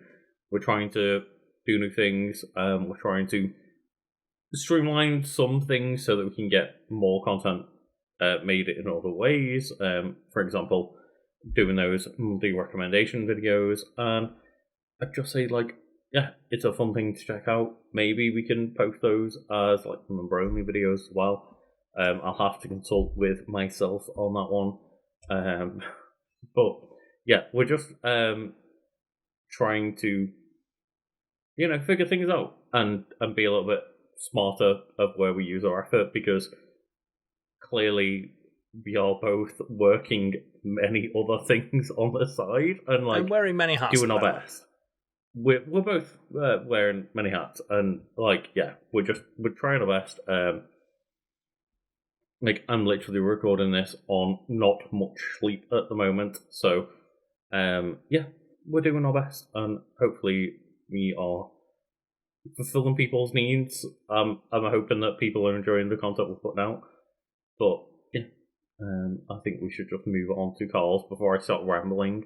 Okay, no problem. So, I'm talking about Raising Hope. So, spoilers, a character from Raising Hope might get mentioned in that video essay I'm doing. Raised in a hopeful way. Well, Raising Hope, for those who don't know, the premise is James Jimmy Chance is a 23-year-old living in the quirky fictional town of Natesville, set in an unknown state, although it's widely believed it's set in Virginia, where creator Greg Garcia, people may know from My Name is Earl, is from, who impregnates a serial killer during a one-night stand. So, already a pretty wild premise. Okay, yeah. No, familiar with My Name is Earl and Greg Garcia. I do not know about Raising Hope, so you're going to have to, guide my hips on this one, as we said. One of the points I make in the video essay is it's probably the least known sitcom on this list, but I would bet my left nut that you cannot think of a single sitcom relationship healthier and better than the one displayed by two of the characters in it. But continue now with the premise. So after a one-night stand, he gets a serial killer pregnant, during gaining custody of his unexpected daughter, Hope, after the mother is sentenced to death. Okay. So it's a pretty dark premise for a sitcom, and they handle it, I'm going to say, really well.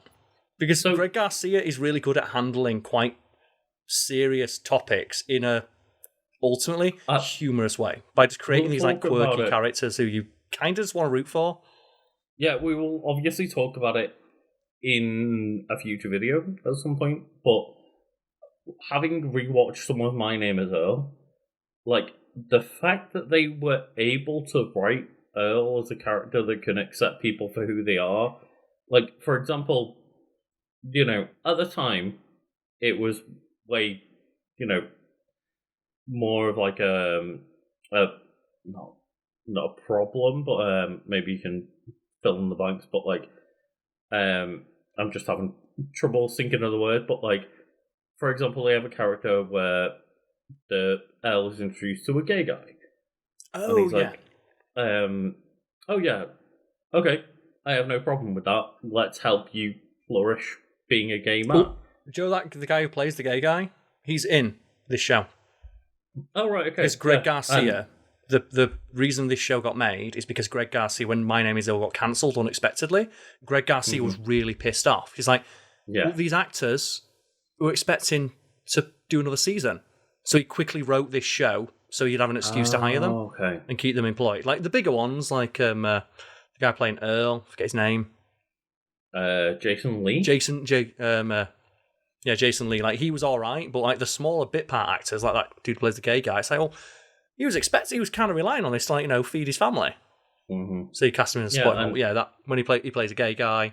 Apologies for stumbling over my words, but the way that episode is written is just such a nice, refreshing thing to watch, especially in the context of when My Name is Earl is coming out, of just Earl just is literally a guy from, a town in the middle of nowhere in America where he admits that he's got quite a narrow view on the world and on people. That's one of the beauties of My Name is Earl. It's why the show is really refreshing and good to watch, because My Name is Earl as a character is an arsehole, which he admits, and the show is him becoming less of an arsehole and interacting with people outside of his very narrow worldview and coming to terms with and learning from them.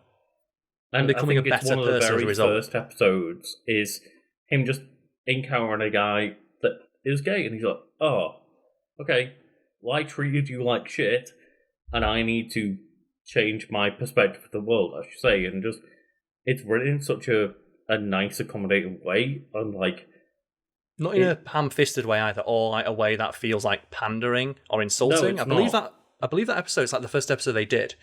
Greg Garcia there was a lot of pressure on him to not make that the first episode, because it makes will Earl feel too unlikable if this is the first episode or one of the early episodes, and he stuck to his guns, and I believe it won a GLAAD award. Yeah, of just that's why it probably sticks out to me as that specific episode I want to mention, because My Name is Earl is a great example in many episodes of that, but I think that episode sticks out as a really early example of just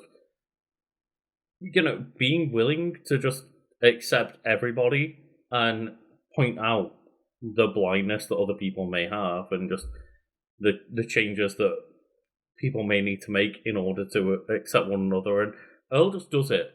Earl, it's not difficult, and it shows that it's not difficult to just accept people for who they are, and it's really a very meaningful episode of that show, I think. Well, one of the beautiful things about Earl as a character is that he has a very simple, folksy wisdom about him. And I believe that episode when the guy says he's gay, I think Earl does run away. Right, yeah. We have to mention Earl runs away when he finds, and then he comes back and I don't know why I did that. And he has to learn what's being gay. So, well, I'm gay, does it matter? And there is a benefit to that of just portraying it as in such a simple way. I think it's King of the Hill. The reboot just came out. Yeah. And there was a lot written about, Hank Hill is written to be a classical example of a conservative. that descriptor, there's now a lot of weight to that. And for example, in one of the episodes, they have Hank Hill. At the end of the episode, he encounters a Girl Scout. The premise of the reboot is he's been out of the country for a few years, which allows them basically to keep Hank Hill the same and transplant him back into a new America that's undergone a lot of changes. Like new, yeah. He encounters like a Girl Scout. And he goes, "Oh, can I get, I think it's Samoan cookies?" And the Girl Scout says, "Oh, we don't call them that anymore because it was offensive to people from Samoa." And you're probably thinking, what would you write? Or what would a weirdo right-wing reactionary write? They'd have Hank flip his shit and talk about how stupid it is, right? That's not Hank Hill's character. And Hank just goes, why'd you change it? And say, we want it to be respectful to Samoan people. I think that's the example. Like, they changed the name of one of their cookies because, the original name was, like, offensive in some way. And Hank just goes, it's important to be nice. That's a good change. And that's it. That's literally all that needs to be said, right? Like, just Hank thinks for a moment, he prides himself on being a good man, a good neighbour, who, who wants to be welcoming and treat people with respect. And he just thinks and goes, that's a good change. It's important to be nice. It's that simple. And it's so refreshing to see it portrayed that way. Like in My Name is Earl, like, the guy's gay. What does that mean? Well, he's gay. Yeah, I think maybe it makes a stronger point in My Name is Earl. In maybe not the best way, but maybe a successful way of showing a character that isn't necessarily willing to just say okay, but at the same time realizes that, oh hey, well actually what harm is this doing to me? What problem is this raising? Like, why am I scared of this situation? It's him coming to terms with his own biases, right? Exactly, and realizing like actually calling out, not necessarily just like showing a character that is okay with moving on, but showcasing a character that may be more relatable to people that have an issue with it, and actually like dealing with that problem and saying that it isn't a problem. And because as well, like I said, Earl is presented as an everyman, they don't use language which can, at times, I'll admit, it can feel patronising, especially when you're dropping a lot of like academic sounding terms. Like, it can come across as patronising. But when you just have when it's explained, like I said, the Hank Hill example of, that's a nice change. It's good to be nice and respectful of people. When you frame it like that, any sort of criticism really just kind of melts away and makes no sense of, it just boils down to, don't be a dick.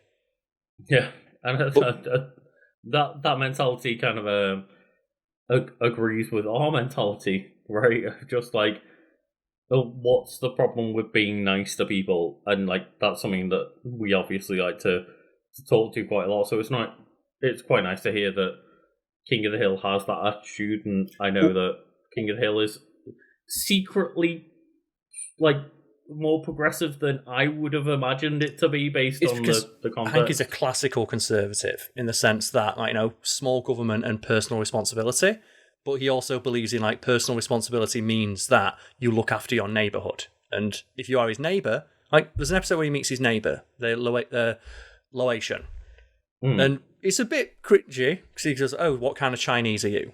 And they say, "No, we're Laotian." And he apologises and he knocks on their door and is like, "Look, I'm your neighbour, and as a result, I am your friend. What can I do to help?" And he never judges his neighbour for being from another country. In fact, he brings this up to someone and says, because he ends up not liking the guy. It's like, well, that's racist. It's like, it's not racist. I think the guy's a jerk. Yeah. It never factors into Hank's mind that he dislikes him because of a different race. He's like, he dislikes his neighbour because he's a prick.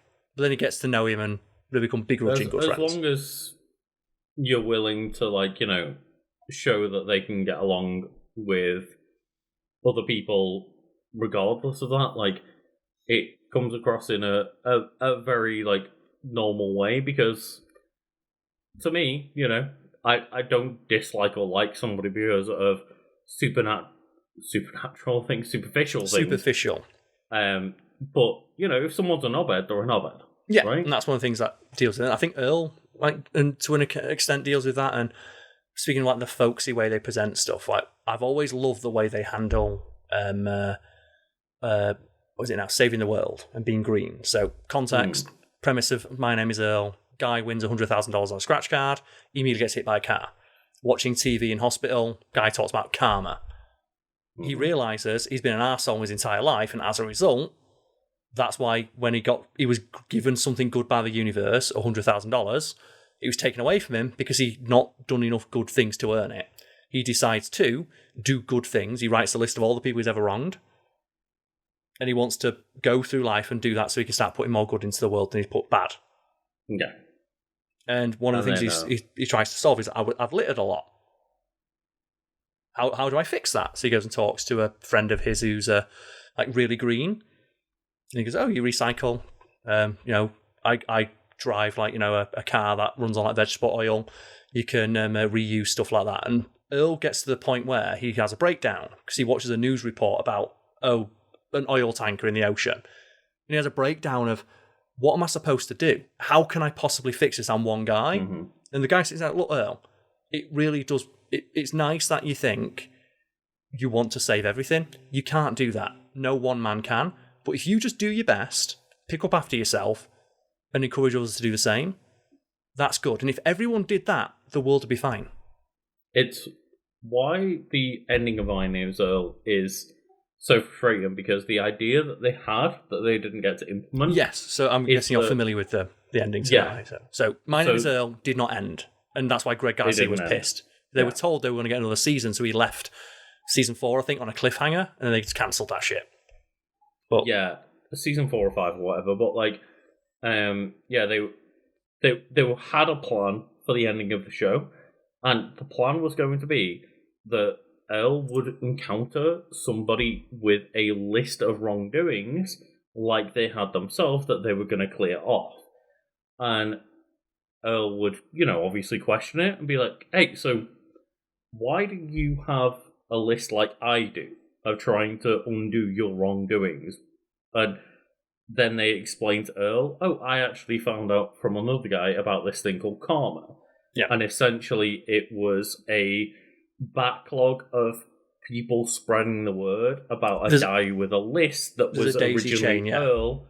And there's a daisy chain of people that they were going to refer to of, like, hey, Earl kickstarted this little thing of a list and karma, and he managed to do enough good deeds that he'd spread the word, and it'd come all the way back around to him. Yeah. He finds out he's on someone else's list. People, like a shit ton of people are now doing this, and he's on somebody else's list, and they're undoing the wrong that they did to him, and he's managed to spread karma and improve the world. And that just didn't happen. That just got abandoned. The way Greg Garcia words it is really poetic, and the detail that you missed is that he says Earl gets to a point where he's struggling with his list. He can't figure it out, and he's sat there and he's just like, if I can't do this, how can I?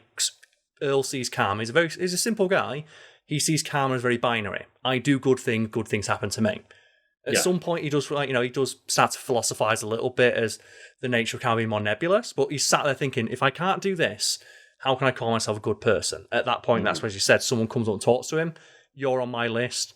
Where'd you hear about this concept? Oh, this guy. He'd go through a series of adventures, tracking it down to its source, and it's one of the people that he'd helped. And he looks at his list, and he rips it up. Because he realised in that moment, I've put enough good out into the world where I don't need to be constrained by this anymore. And I'm happy with the knowledge that I'm a good man, and I'm going to continue to do good things. And just the idea of him ripping up his list would have been such a poetic ending to that series.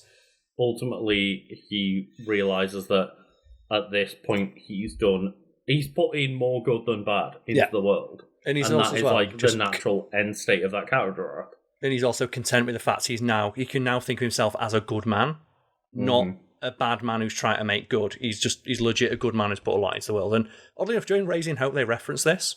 Because not only does all the characters from Raising Hope, all the characters from My Name Is Earl have cameos.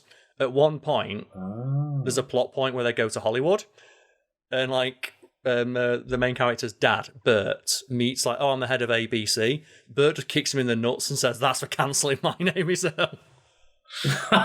Or maybe it's the head of Fox or something like that. But we get back to Raising Hope now. So Jimmy, after his one night stand, being inheriting, do you inherit a child I guess. You adopting his daughter, Hope.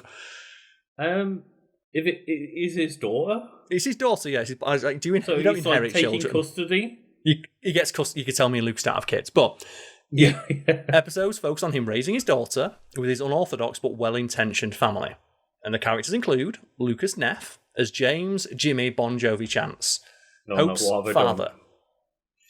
A good-natured, wide-eyed 23-year-old who is clueless about raising a child and everything else. He goes to Howdy's Market in Natesville to get items for his baby, Hope, where he meets Sabrina. I was going to say as well, can we put, pictures on screen?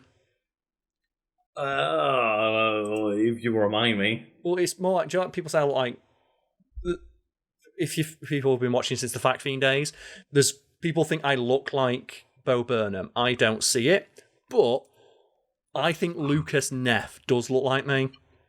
So if you can just look up Lucas Neff, not now, because he's handsome and he's had that Hollywood hairline fix. Dude's looking fine. Right, I think what Lucas I'm Neff is I'm going to put in a timestamp right now to put in a picture of Lucas Neff, and hopefully I remember to put this in edit. Specifically in his Raising Hope days. There's some episodes where I look and I think it's me. Okay, I'm gonna request that you put a message to me to just remember that I said it tomorrow. Yeah, but I don't think this looks like you at all. But from a specific angle, there's sometimes with Bo Burnham, with sometimes where from a specific angle it looks like me. I think Bo Burnham looks more like you than this guy. Well, maybe we can get the audience to decide, right? If we can somehow get these pictures on screen. You put Bo Burnham and Lucas Neff up there, but I think he looks sort of like me, which is funny, but we move on with the other characters. Now, Martha Plimpton has Virginia Slim's Chance. Hope's paternal grandmother, Jimmy's mother, and Bert's wife. Virginia became pregnant with Jimmy at age 15, delivering him when she was just 16. She works as a maid, cleaning the houses of upper-class people. Garrett Dillahunt as Engelbert Bert Jebediah Chance, Hope's paternal grandfather, Jimmy's father, and Virginia's husband. So he has a lawn care pool cleaning business with his son Jimmy. I'm unfamiliar with the actors' names in My Name's Earl mostly. Mm-hmm. Crab Guy's in this, right? He comes in he has a cameo. Oh, okay. I thought he was one of the main characters. No, yeah. They have cameos, as I said. But Martha Plimpton and Garrett Dillahunt are absolute god-tier actors. Both of them are fucking rock solid in everything they've done. But in this show, they steal every scene they're in. Oh, really? Okay. Yeah, Martha Plimpton, I'm just going to double check here. Because it's really fun that the show's really self-referential. Where I think when she was younger, it mentions here she was in The Goonies. Oh, okay. And there's a moment in the show where she's talking about just sometimes your life doesn't work out. Some people out there, maybe they're in a Spielberg movie when they're 7, 8 years old, and then they don't do anything else for the rest of their life. Right? She just jokes about that. I hiccuped a little bit. I do recognise them though. Yeah, but she's also just an absolute fucking god tier actor. And Garrett Dillahunt is one of those actors where you might not recognise the name, you would 100% recognise his face. It's he is incredible in everything. Do you know those actors where it's just, it's that guy? He's one of those dudes where he's excellent in everything. And in this show, him and Martha Plimpton have such incredible chemistry. And they're the couple where I say, if there is a better sitcom couple out there, no, there isn't. It's these two. I mean, I'm not going to lie, Karl. I looked up Garrett Dillahunt and went, who the fuck is this? I guarantee you'd recognise something he's been in. He's so good. I don't know if... okay, we're in No Country for Old Men, but don't recognise them from it. He's in Last of Us. No, Last of Us. He's in Walking Dead. Yeah, don't recognise them from that either. Maybe, but I guess I've seen them in something. You've no doubt seen him. He's one of those guys. He's just a solid working actor, always puts on a great performance. But he is so solid in this show. And him and Martha Plimpton have phenomenal chemistry. And there's a great episode. It's one of the ones that I'm there's no way I'm going to get this clip in. Where they go to a retreat, a marriage retreat, and they go obviously our marriage is perfect. We're going to stunt on you kids. Mm-hmm. And they show the couples pull up, Jimmy and his girlfriend pull up, and they get out and they say, just Bert and Virginia drive up. They look over and they're just listening to that song Tequila. They're just, right. And they're just sat in the car, both dancing to it. Then it's Tequila, and they both just sing it. High five, get out of the car. All right, let's go. And it's such an adorable character moment, and they sell it so well. Mm-hmm. Like, they have like just so many moments in the episode where he'll just walk in. It's like, what are you doing? It's like, just building a fort. And I think that's one of the most important things about sitcoms, right? Is that I just think the entire point of a sitcom is just being able to watch characters interact with other characters. And it was one of the frustrating things to me, knowing that, again, I'm bringing back to things I watched not very long ago. Fantastic Four. I watched that, and I was like, I understand why some people are mixed on it, but watching those four characters interact with one another, I could probably watch that sitcom. I could probably have a sitcom of that Fantastic Four and be okay with it. Yeah, I'm like 100% down. Make a Marvel sitcom. They were a great family to watch. Yeah, there's like a lot of there's chemistry between the actors. That's the thing about this show. Of like, Lucas Neff does a great job, and he has great chemistry with the person who plays his love interest, and eventually his girlfriend/wife, Shannon Woodward. She's not been in too much. She's in Last of Us Part 2, though, right? Yes, she's the voice of Dinah. Yeah, she's Dana. I love Shannon Woodward. Yeah.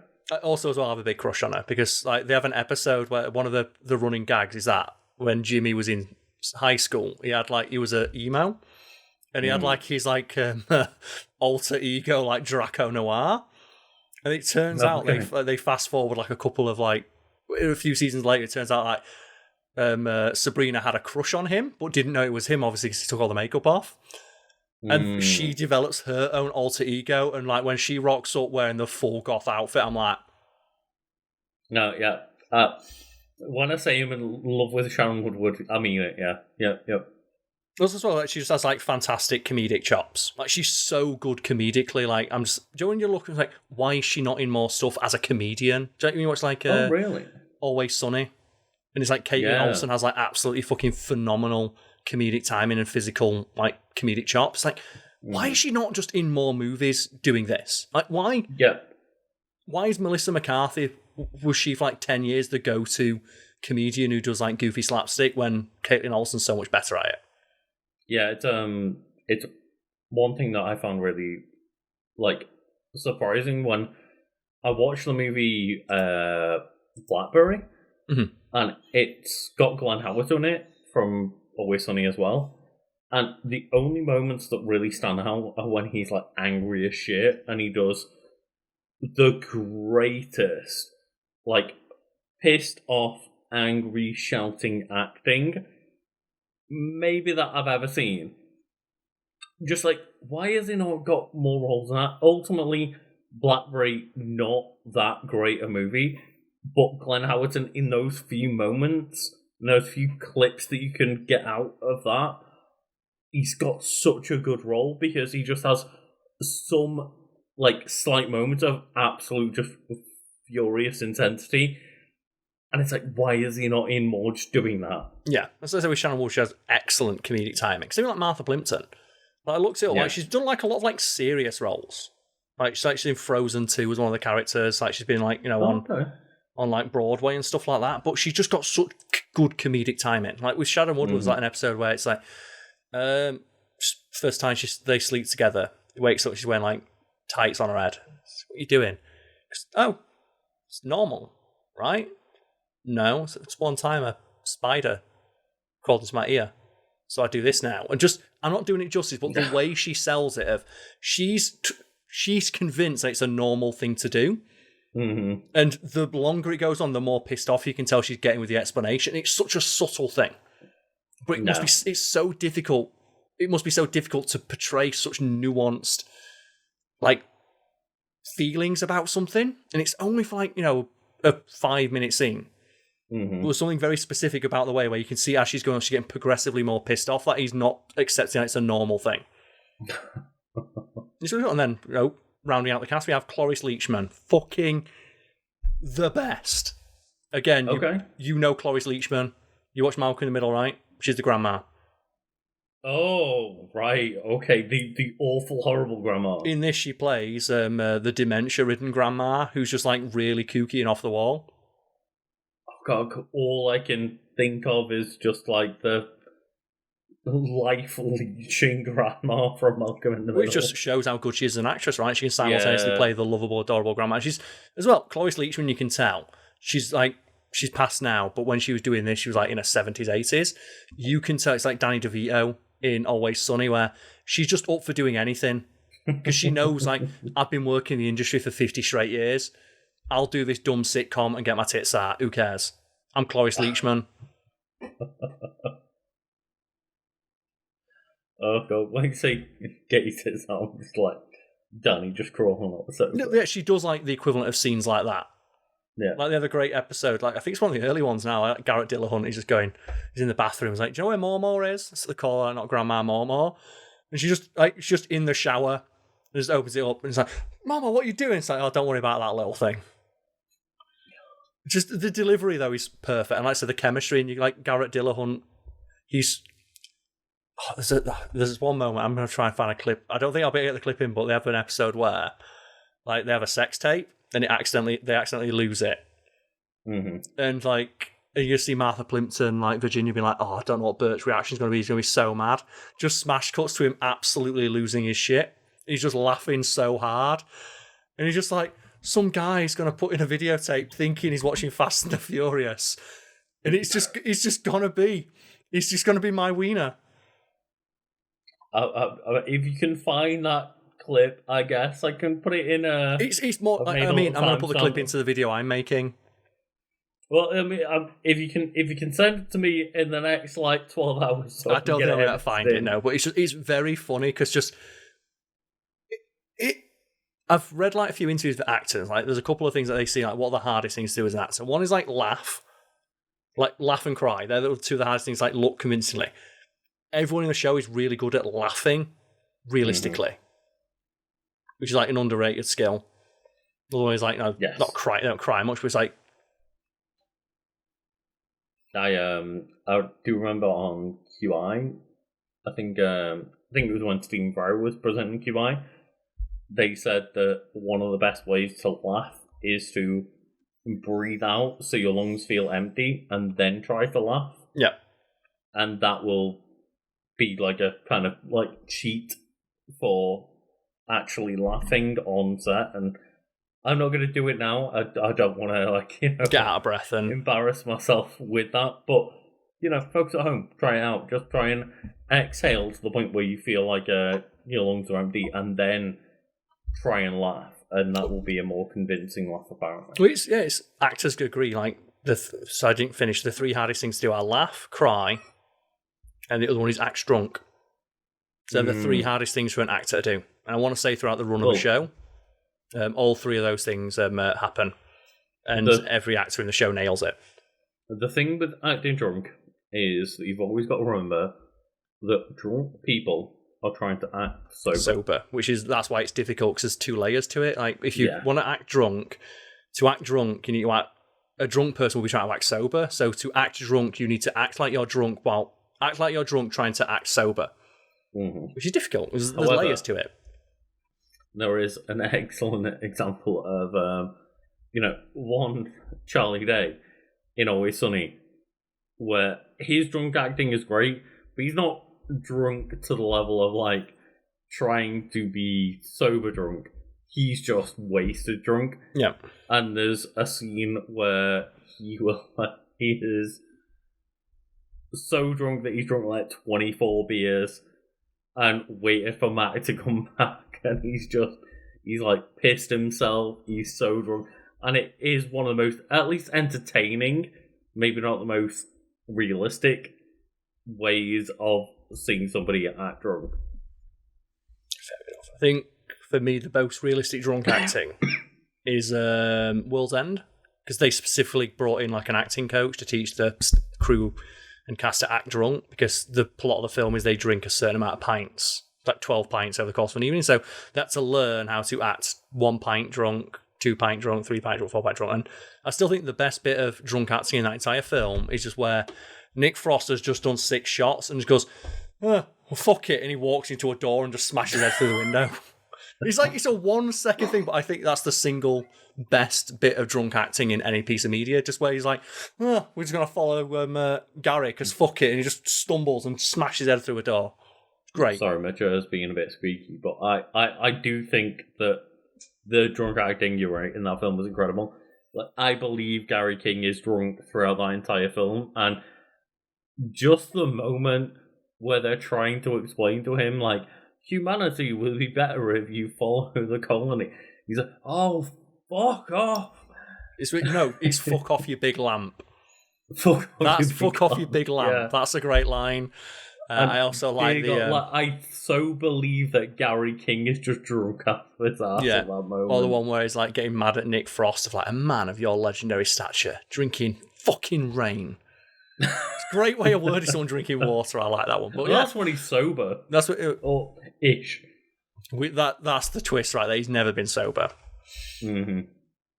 But yeah, so that's the show. Like, there's not much more to say about it besides I highly recommend it. Like, My Name is Earl. It didn't run for too many seasons, but it does have a satisfactory conclusion. You're not going to be walking in, watching it thinking, oh, is it going to be like My Name is Earl? It doesn't. They get an ending. Characters have satisfying arcs. So, how does this tie into the dad sex?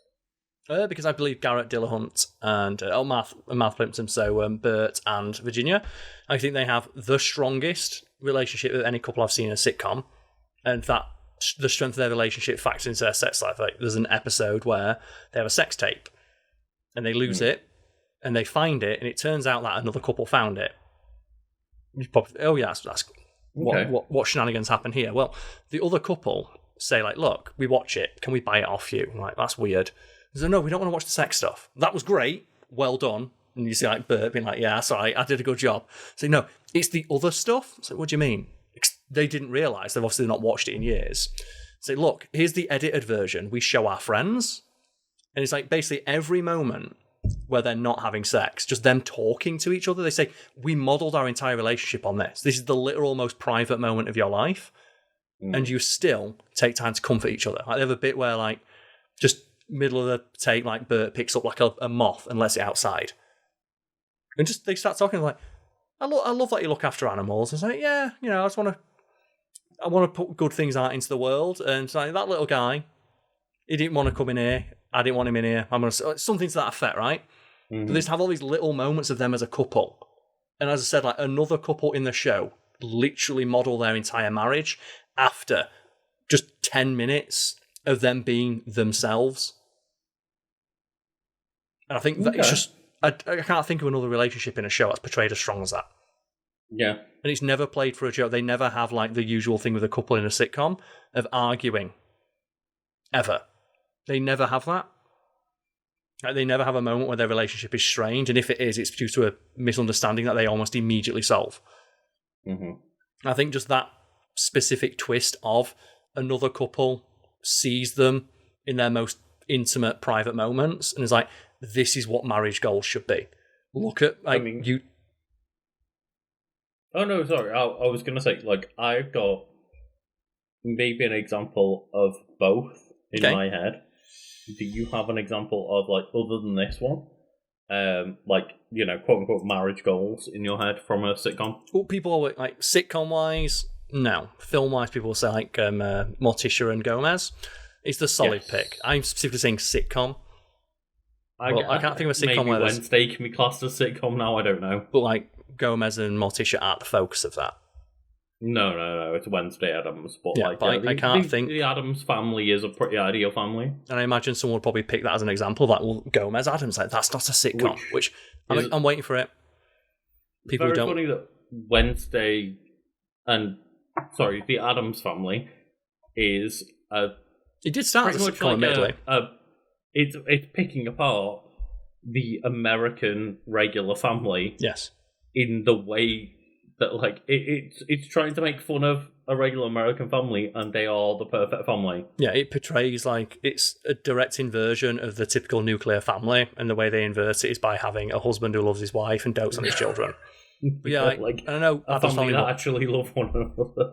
Addams Family was a sitcom, but I wouldn't put that on my list because the original sitcom from like the 50s and 60s, they never talk too much about sex. It's hinted at, but I wouldn't want to use that hint. Yes. I need direct confirmation that the show does, and you do get that in. They were a bit more call you about it at the time, right? Exactly. Yeah. It's like if it's never, you can assume that Morticia and Gomez have a very healthy sex life, but it's never directly stated, and I don't want to make assumptions because you know what they say about assumptions, they make an ass out of you and me. Yeah.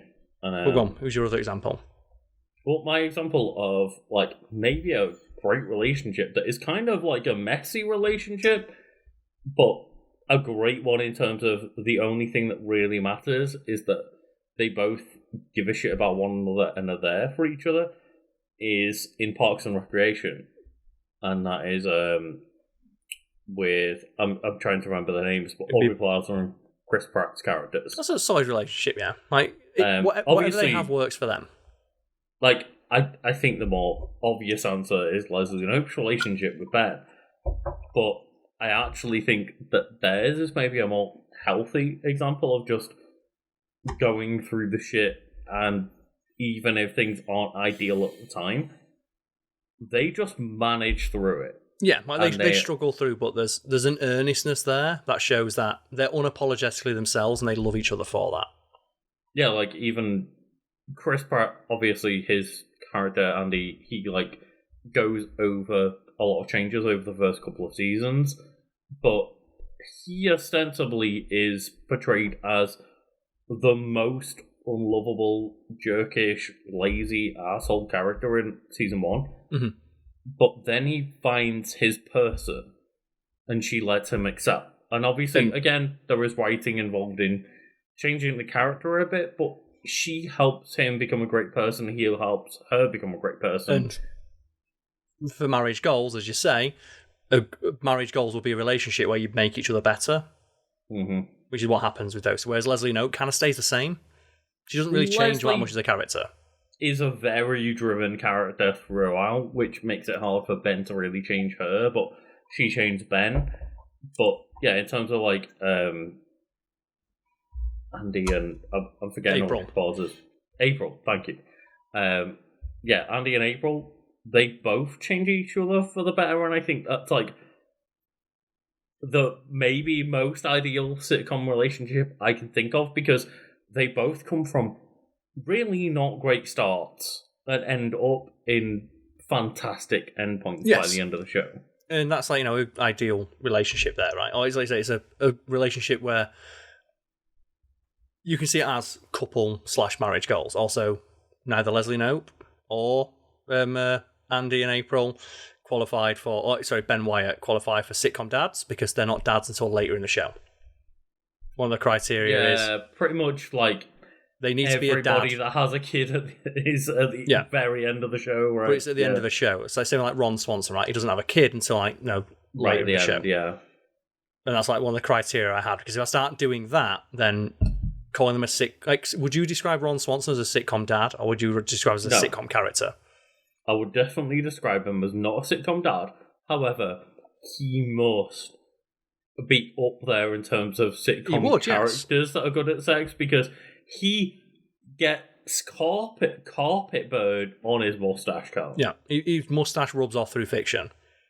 And that's the thing. So, he's him. up there, but he's not a sitcom dad. Exactly, yeah. And I know I probably will get comments from people like saying, why didn't you pick this character? And hopefully my criteria, if you don't think my very scientific criteria works for the definition, I'm more than happy for people to disagree with me. But if I start to loosen that definition, it feels like I feel like the actual, ironically enough, thrust of what I was trying to explore would kind of be lost somewhat. It's fine, because you've set yourself up for the sitcom sequel. What's the beauty of making a list like that, right? You wait for people to give you... You've got yourself then the sitcom characters that maybe aren't sitcom dads that are great at sex. Well, that's the problem. I won't want to make the same list twice. It's been a ball ache to make the first one, and it's only because I was genuinely interested in it as a topic. What? Maybe I'll start a new channel called Information Pervert. I don't know. That's my first video. We ever told that joke where a friend of mine said, what you should do, Karl, if Fact Fiend ever shits the bed, is make a new channel called Information Pervert. I wish I'd remembered that, because I could have made that joke in the recording. I might record like an extra bit, Joe, for like the end, because like sometimes like video essays will do like, oh, well, you're watching the credits or whatever, even though there's no credits, 'cause it's just all fucking me. I might do that at the end and just mention that, because Information Pervert would be such a good name for that specific list. Now, I'm going to start a new channel without your permission and make that new list. Information of the Pervert. non-sitcom dads. Well, that's the worry that I'd have, like I said. And the reason I wanted to make that specific video answer that specific question is because I rewatched Everybody Loves Raymond, as we discussed on a previous podcast. And I realised, man, this guy is so shit at getting his wife off. And I thought, hang on. Is there any, like, sitcom dads where... It's such a prevalent thing of sitcom dads and sitcom husbands just fucking hating their wives, and by extension, hating fucking their wives. Are there any sitcom dads out there who just, like, throw dong real good? Let's have a look. Yeah.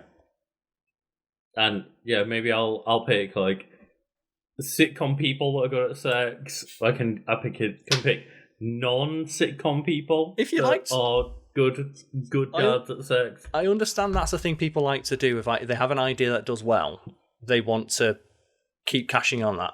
If I ever did another video essay, it'd be answering another pop culture question that only interests me. I wouldn't be interested in exploring this topic, because I've already spent more time than I'd care to admit dealing with it. And I'm already bored. I'd rather go explore another topic and sink my teeth into that. Excellent. That means time for me to reap in the information pervert gold. You can be the information pervert if you want. Like, the role's open. Yeah, that's Raising Hope. Maybe not something I'd like to be yeah, I can't wait. With. What I'll do is put a nice big picture of you and just underneath Information Pervert. Let's see how well that goes. The Information Pervert, Lucas Holland. Yes, that's Raising Hope. Hopefully that, speaking of hope, that video will be out at some point over the next week or so. Also, I guess I've got to mention, because people always talk about this, the initial name that Greg Garcia got told in no uncertain terms, you're not fucking calling it that. He was going to call the show Keep Hope Alive. Okay. Which, like, that's a common saying, but then when they found out Hope's the name of the baby, and it have a double meaning of, like, you can't reference baby death. Even subtly, like you think you're doing. No. You can't reference baby being sort of... Even though I think Keep Hope Alive is a far better title. Especially, it suits the tone of the show as well. I don't being think like a bit irreverent. Do that much of a justice to the actual tone of the show. Well, the idea is that he's raising his daughter and becoming a better man. Similar to My Name Is Earl, he becomes a better man as the series goes on. He's like, he's a slacker / no-hoper who slowly becomes a better man. No, yeah, but I just don't think either of them are great names. But I do think either way. I do prefer Keep Hope Alive as the name of the show, but I knew I'd have to mention that because the comments were, I can't believe you didn't mention it. Yeah, sorry for making a podcast that didn't really talk too much about either of the subjects, but talked about it a lot. That is Wiki Weekdays at the end of the day. Keep Hope Alive with me, the Fact Fiend, and Lucas, the Information Pervert. The Information Pervert. You know what you're calling this one, right? Rise of the Information Pervert. I can do it. I can do it. If you call this episode Rise of the Information Pervert, I will give you 1 internet point. I will right now send you a message that is going to be called Rise of the Information Pervert. The Information Pervert. But, Karl, that might be the first time I put prevert, but that might be the first time you refer to yourself as the Fat Fiend. It is, yeah, because last time I was joking. Yeah, but Karl doesn't like to be known as the Fat Fiend. No. I've always... Fat Fiend was branding. We can talk about it. We're too deep in the weeds now. People have stopped listening ages ago. Deep in the weeds, you might as well explain it one last time. Okay, so Fact Fiend as a channel was I had no input on the name years and years and years and years ago, like 15, 17 years at this point. I worked for a site called Top Tens. Got to know the owner of the site, Shell Harris, is no longer with us, unfortunately.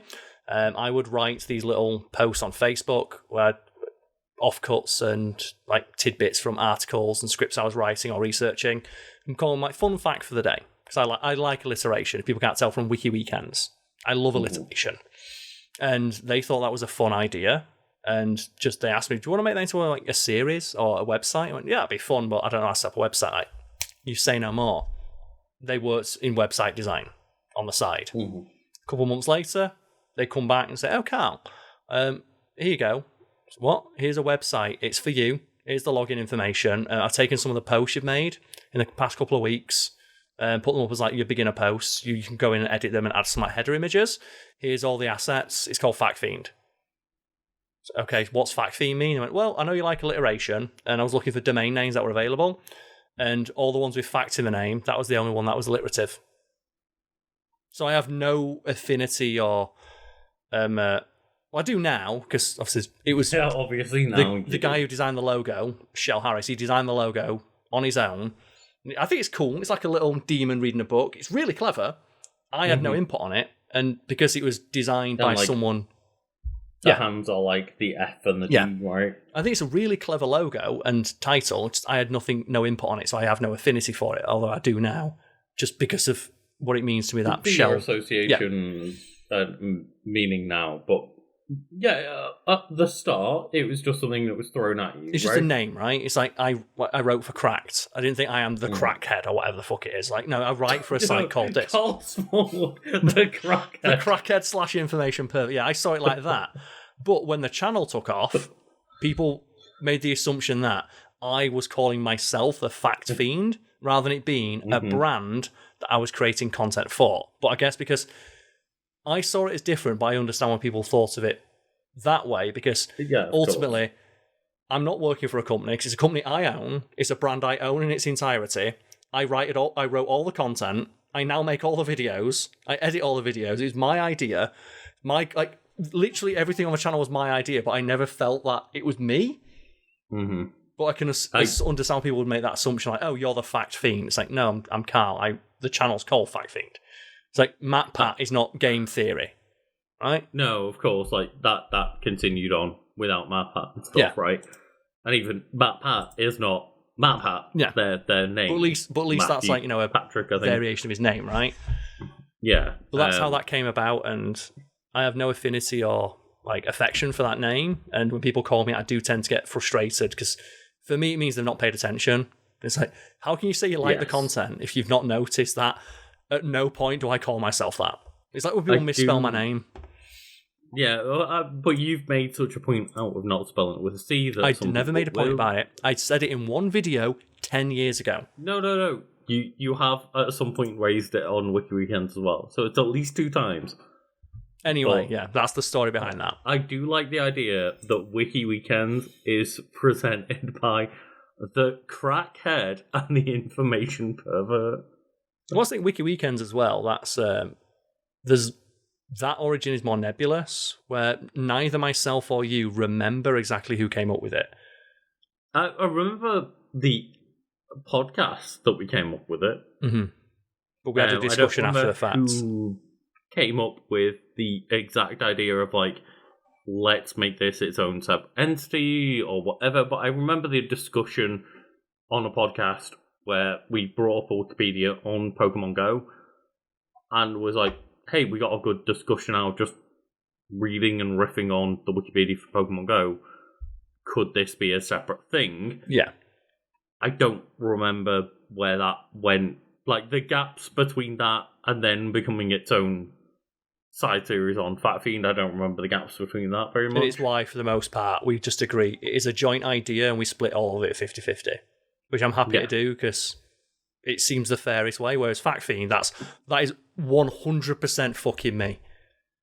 Yes. Everything to do with that. Like the green screen, do you know where that came from, folks? Why choose a green screen? I was looking at the editing process, and we're going to have a proper background and everything. I saw the raw footage and went, that's funny, I do that. The music, I picked the music. What's the music come from? Is some samples. Pick that one, it's the most annoying. Carl. You've got the green screen. Podcast. Yeah, like, who's behind the green screen right now? That was like virtually. This is not Carl's green screen anymore, by the way. My green screen's somewhere else, but yeah, I've got that. But like, everything that you would consider to be like an element or something that's associated with that channel, it was all me.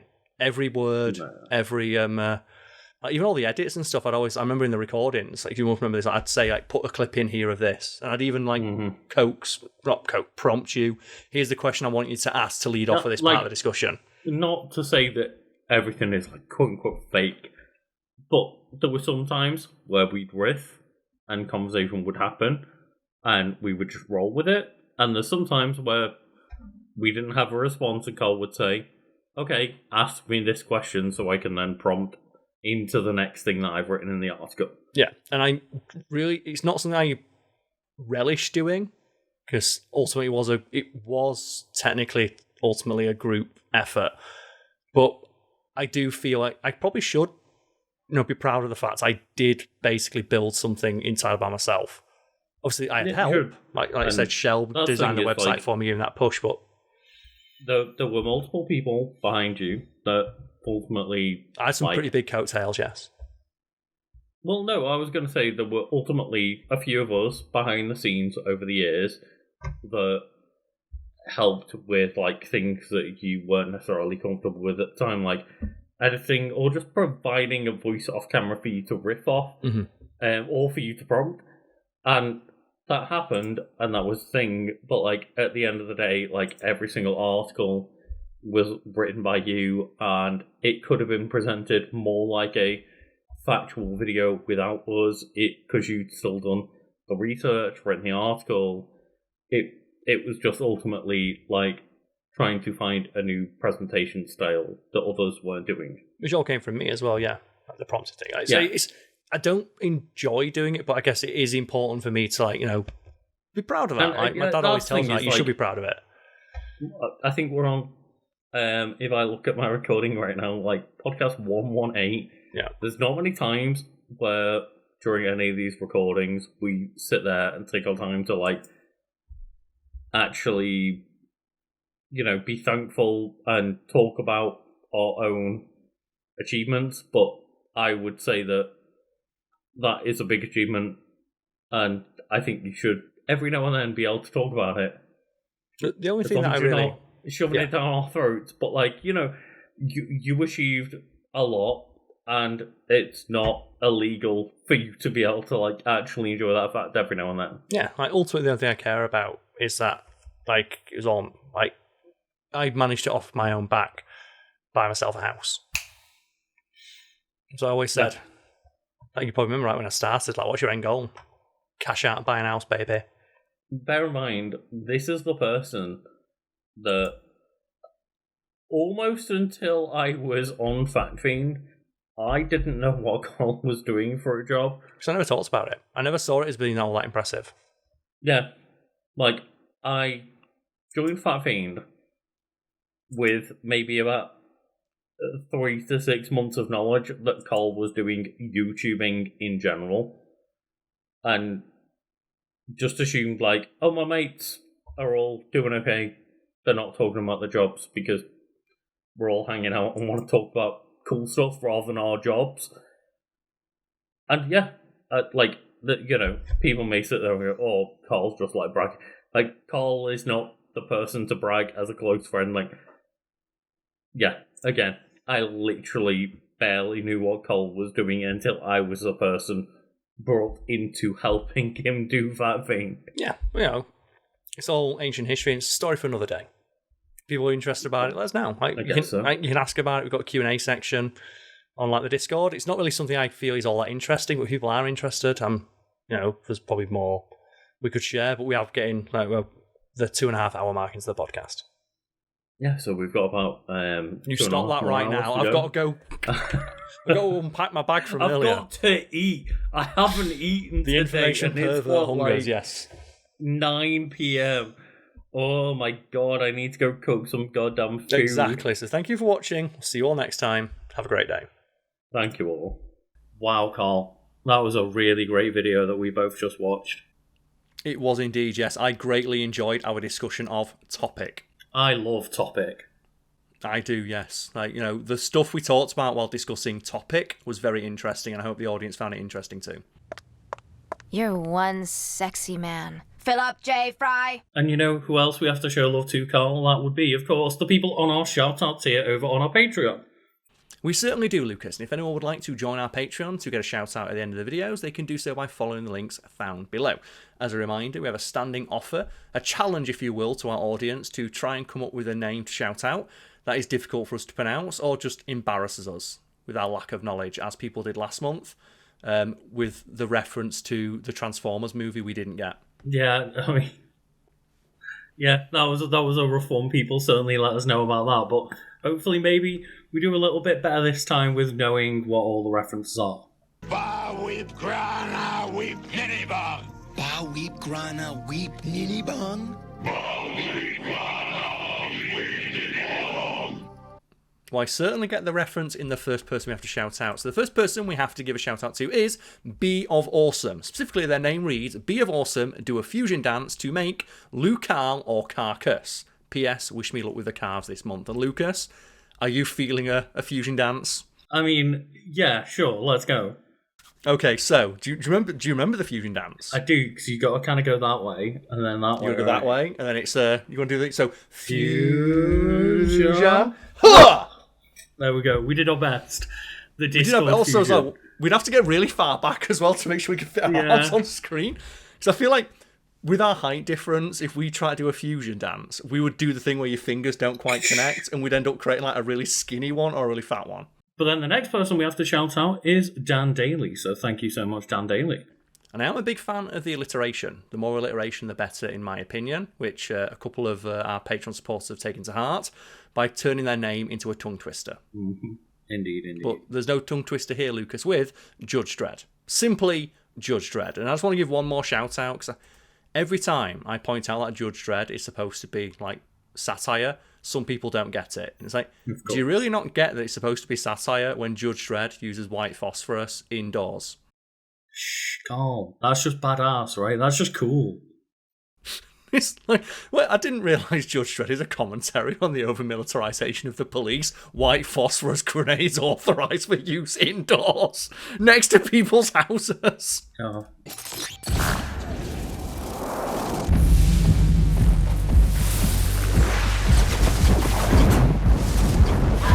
That would lead to, Karl, people kicking the bucket. It would indeed. That's how we thank the next person who supports us, kicking bucket with a little bucket emoji afterwards. I love us like, again, at some point, we're going to get people to submit in hieroglyphics. We have to, yeah. Like, people are going to be submitting hieroglyphics or just like, Sanskrit. Or just like, okay, I translated the sound that an owl made. There you go, done. Like, figure that out. What happens when you put Wingdings into Patreon names, right? Oh god, I don't want to find out. I don't want to find out what happens when you try and get Microsoft Sam to say Wingdings. Put out an APB on a Eustace R. Dewo. Better start with Greektown. Right. And the next person we have to shout out is Lucille DeSteele. And thank you to Lucille DeSteele for letting me put in more clips of one of my favourite films, Real Steel. Please do something! Not yet. That's right, Charlie, not yet. I don't care how limp the excuse is. If there's an opportunity to put a clip of Real Steel into a video, I'm putting a clip of Real Steel into that video. Specifically my favourite clip, where right at the end of the film, Hugh Jackman, who's in control of the robot, just go with it, he's fighting like an 85-ton mega super billion-dollar robot, and he just goes... he just gives him like, I'm not fucking done, I didn't hear no bell. I gotta tell you folks, the champ looks tired. This robot seems to be running on empty. I don't believe it. Adam is taunting Zeus. Mr. Turbo! He's actually asking for more. And Karl, if we're going to use this as an excuse to throw in some like fun clips from comfort movies, then I have to thank Michael Tatum for supporting us, so I can throw in a clip of one of my favourite Mikes, and that is Mike Wazowski from Monsters Inc.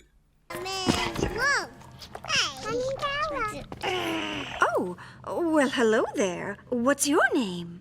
Michael Tatum. Is it ever confirmed that his full name is Michael Wazowski, or is it just Mike? I don't know about the Michael. It's definitely Mike Wazowski. I don't know whether it's Michael Wazowski. Because I know, like, Sully is James P. Sullivan, right? Like, he has, like, a full proper name. I'll double check. And I'll put, like, a picture on screen to confirm whether or not... Is he Michael Wazowski, or is it Mike? Mm-hmm. It's like you, right? When I found out your name isn't Lucas. Shush, that doesn't need to go in. It's fine. The thing that, Joel, is that law. That's deep law. So, wait, what? Lucas's name isn't Lucas? The fuck is it? Shh, cut the clip. Shh. Don't tell people his secret real name. So we move on now to, speaking of secret real name, Rosalindus Memphis. And I did try last time we shouted out Rosalindus Memphis, who is a returning supporter. Thank you very much. A clip from the song Walking in Memphis, because I like that song, and it's the only song I could think of with the word Memphis in it. I put in 1 second of that piano intro, instantly copyright struck.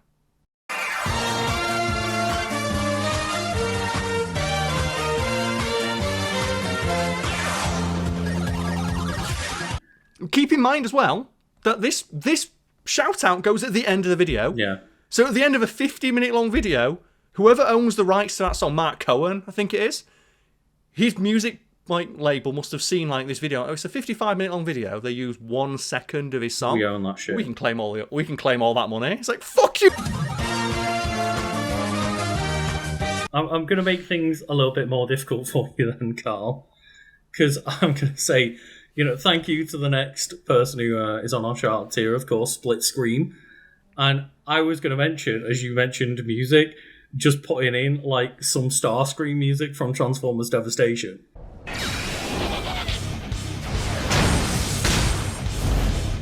Prepare to be lost in space, Autobot! Oh, you can get away with that. Video game music you always get away with. Oh, okay. So I'll definitely put the clip in of Starscream's theme song from Transformers Devastation. That game whips ass. And you know what? Whoever wrote that song won't send us a copyright strike because they want it to be shared. They know how rad it is. You know what, Karl?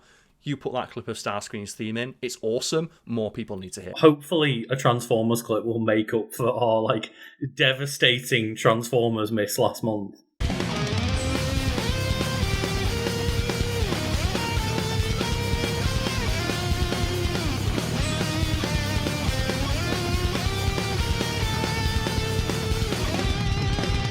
And I will certainly put in the clip of Starscream flying into frame as Butt Rock starts playing in the background in the middle of space, where he just screams "Prepare to be lost in space, Autobots!" My favourite quote from Starscream is in the challenge mode, where one of the challenges is fight Starscream and Thundercracker and 15 other fucking jets at once. And it's the only time in the game Starscream ever says the line "death from above," but he says it so quick because he's flying as he says it. He's like, "Death from above!" and just flies in. Destruction from above! And as mentioned earlier, there's a gauntlet being thrown down for our audience on Patreon to challenge us with tongue twisters. Someone's taken that gauntlet, dipped it in shit and slapped me across the face with it. So their name is the Boledos Bajando Bajar Blast Buffing Bacas de Caca de Buffalo Bombonado Bolodeses Bucanada Ebaca Bailando Con Barbosa. And I will say, I'm a fan of tongue twisters. I'm not a fan of tongue twisters in languages I don't speak. I like my favourite poem. Fuzzy Wuzzy was a bear, Fuzzy Wuzzy had no hair, so Fuzzy Wuzzy wasn't Fuzzy Wuzzy. And in that cut... So I'm good at tongue twisters, just not ones in languages I don't speak. I was giggling because Karl has clearly cut him fumbling a tongue twister out. That's getting cut as well, fuck it. And then I guess one name to challenge me to shout out is Tiniqui Ochata Ogdiclane Tomi. And you always correct me on this one. It's a Nahuatl, the language, yes? Nahuatl, I believe, yes. Like getting a there. Mexicano, I believe. I'm getting there Again, we with don't that speak one. the language, so we appreciate people trying to challenge us on our pronunciation, but for a tongue twister, give me a tongue twister in English. And speaking of little, the final person we have to shout out is ghost emoji, little ghost emoji, ghost emoji. And Lucas, who's your favourite little ghost? Is it Casper? It's got to be Casper. I mean, the moment you said little ghost, the first thing that came to my brain was Casper. So if not my favourite, it's at least word association, right? Yeah, like Casper, like the friendly little ghost. Should we do a video about Casper at some point? I'd like to rewatch that movie to see if it's held up.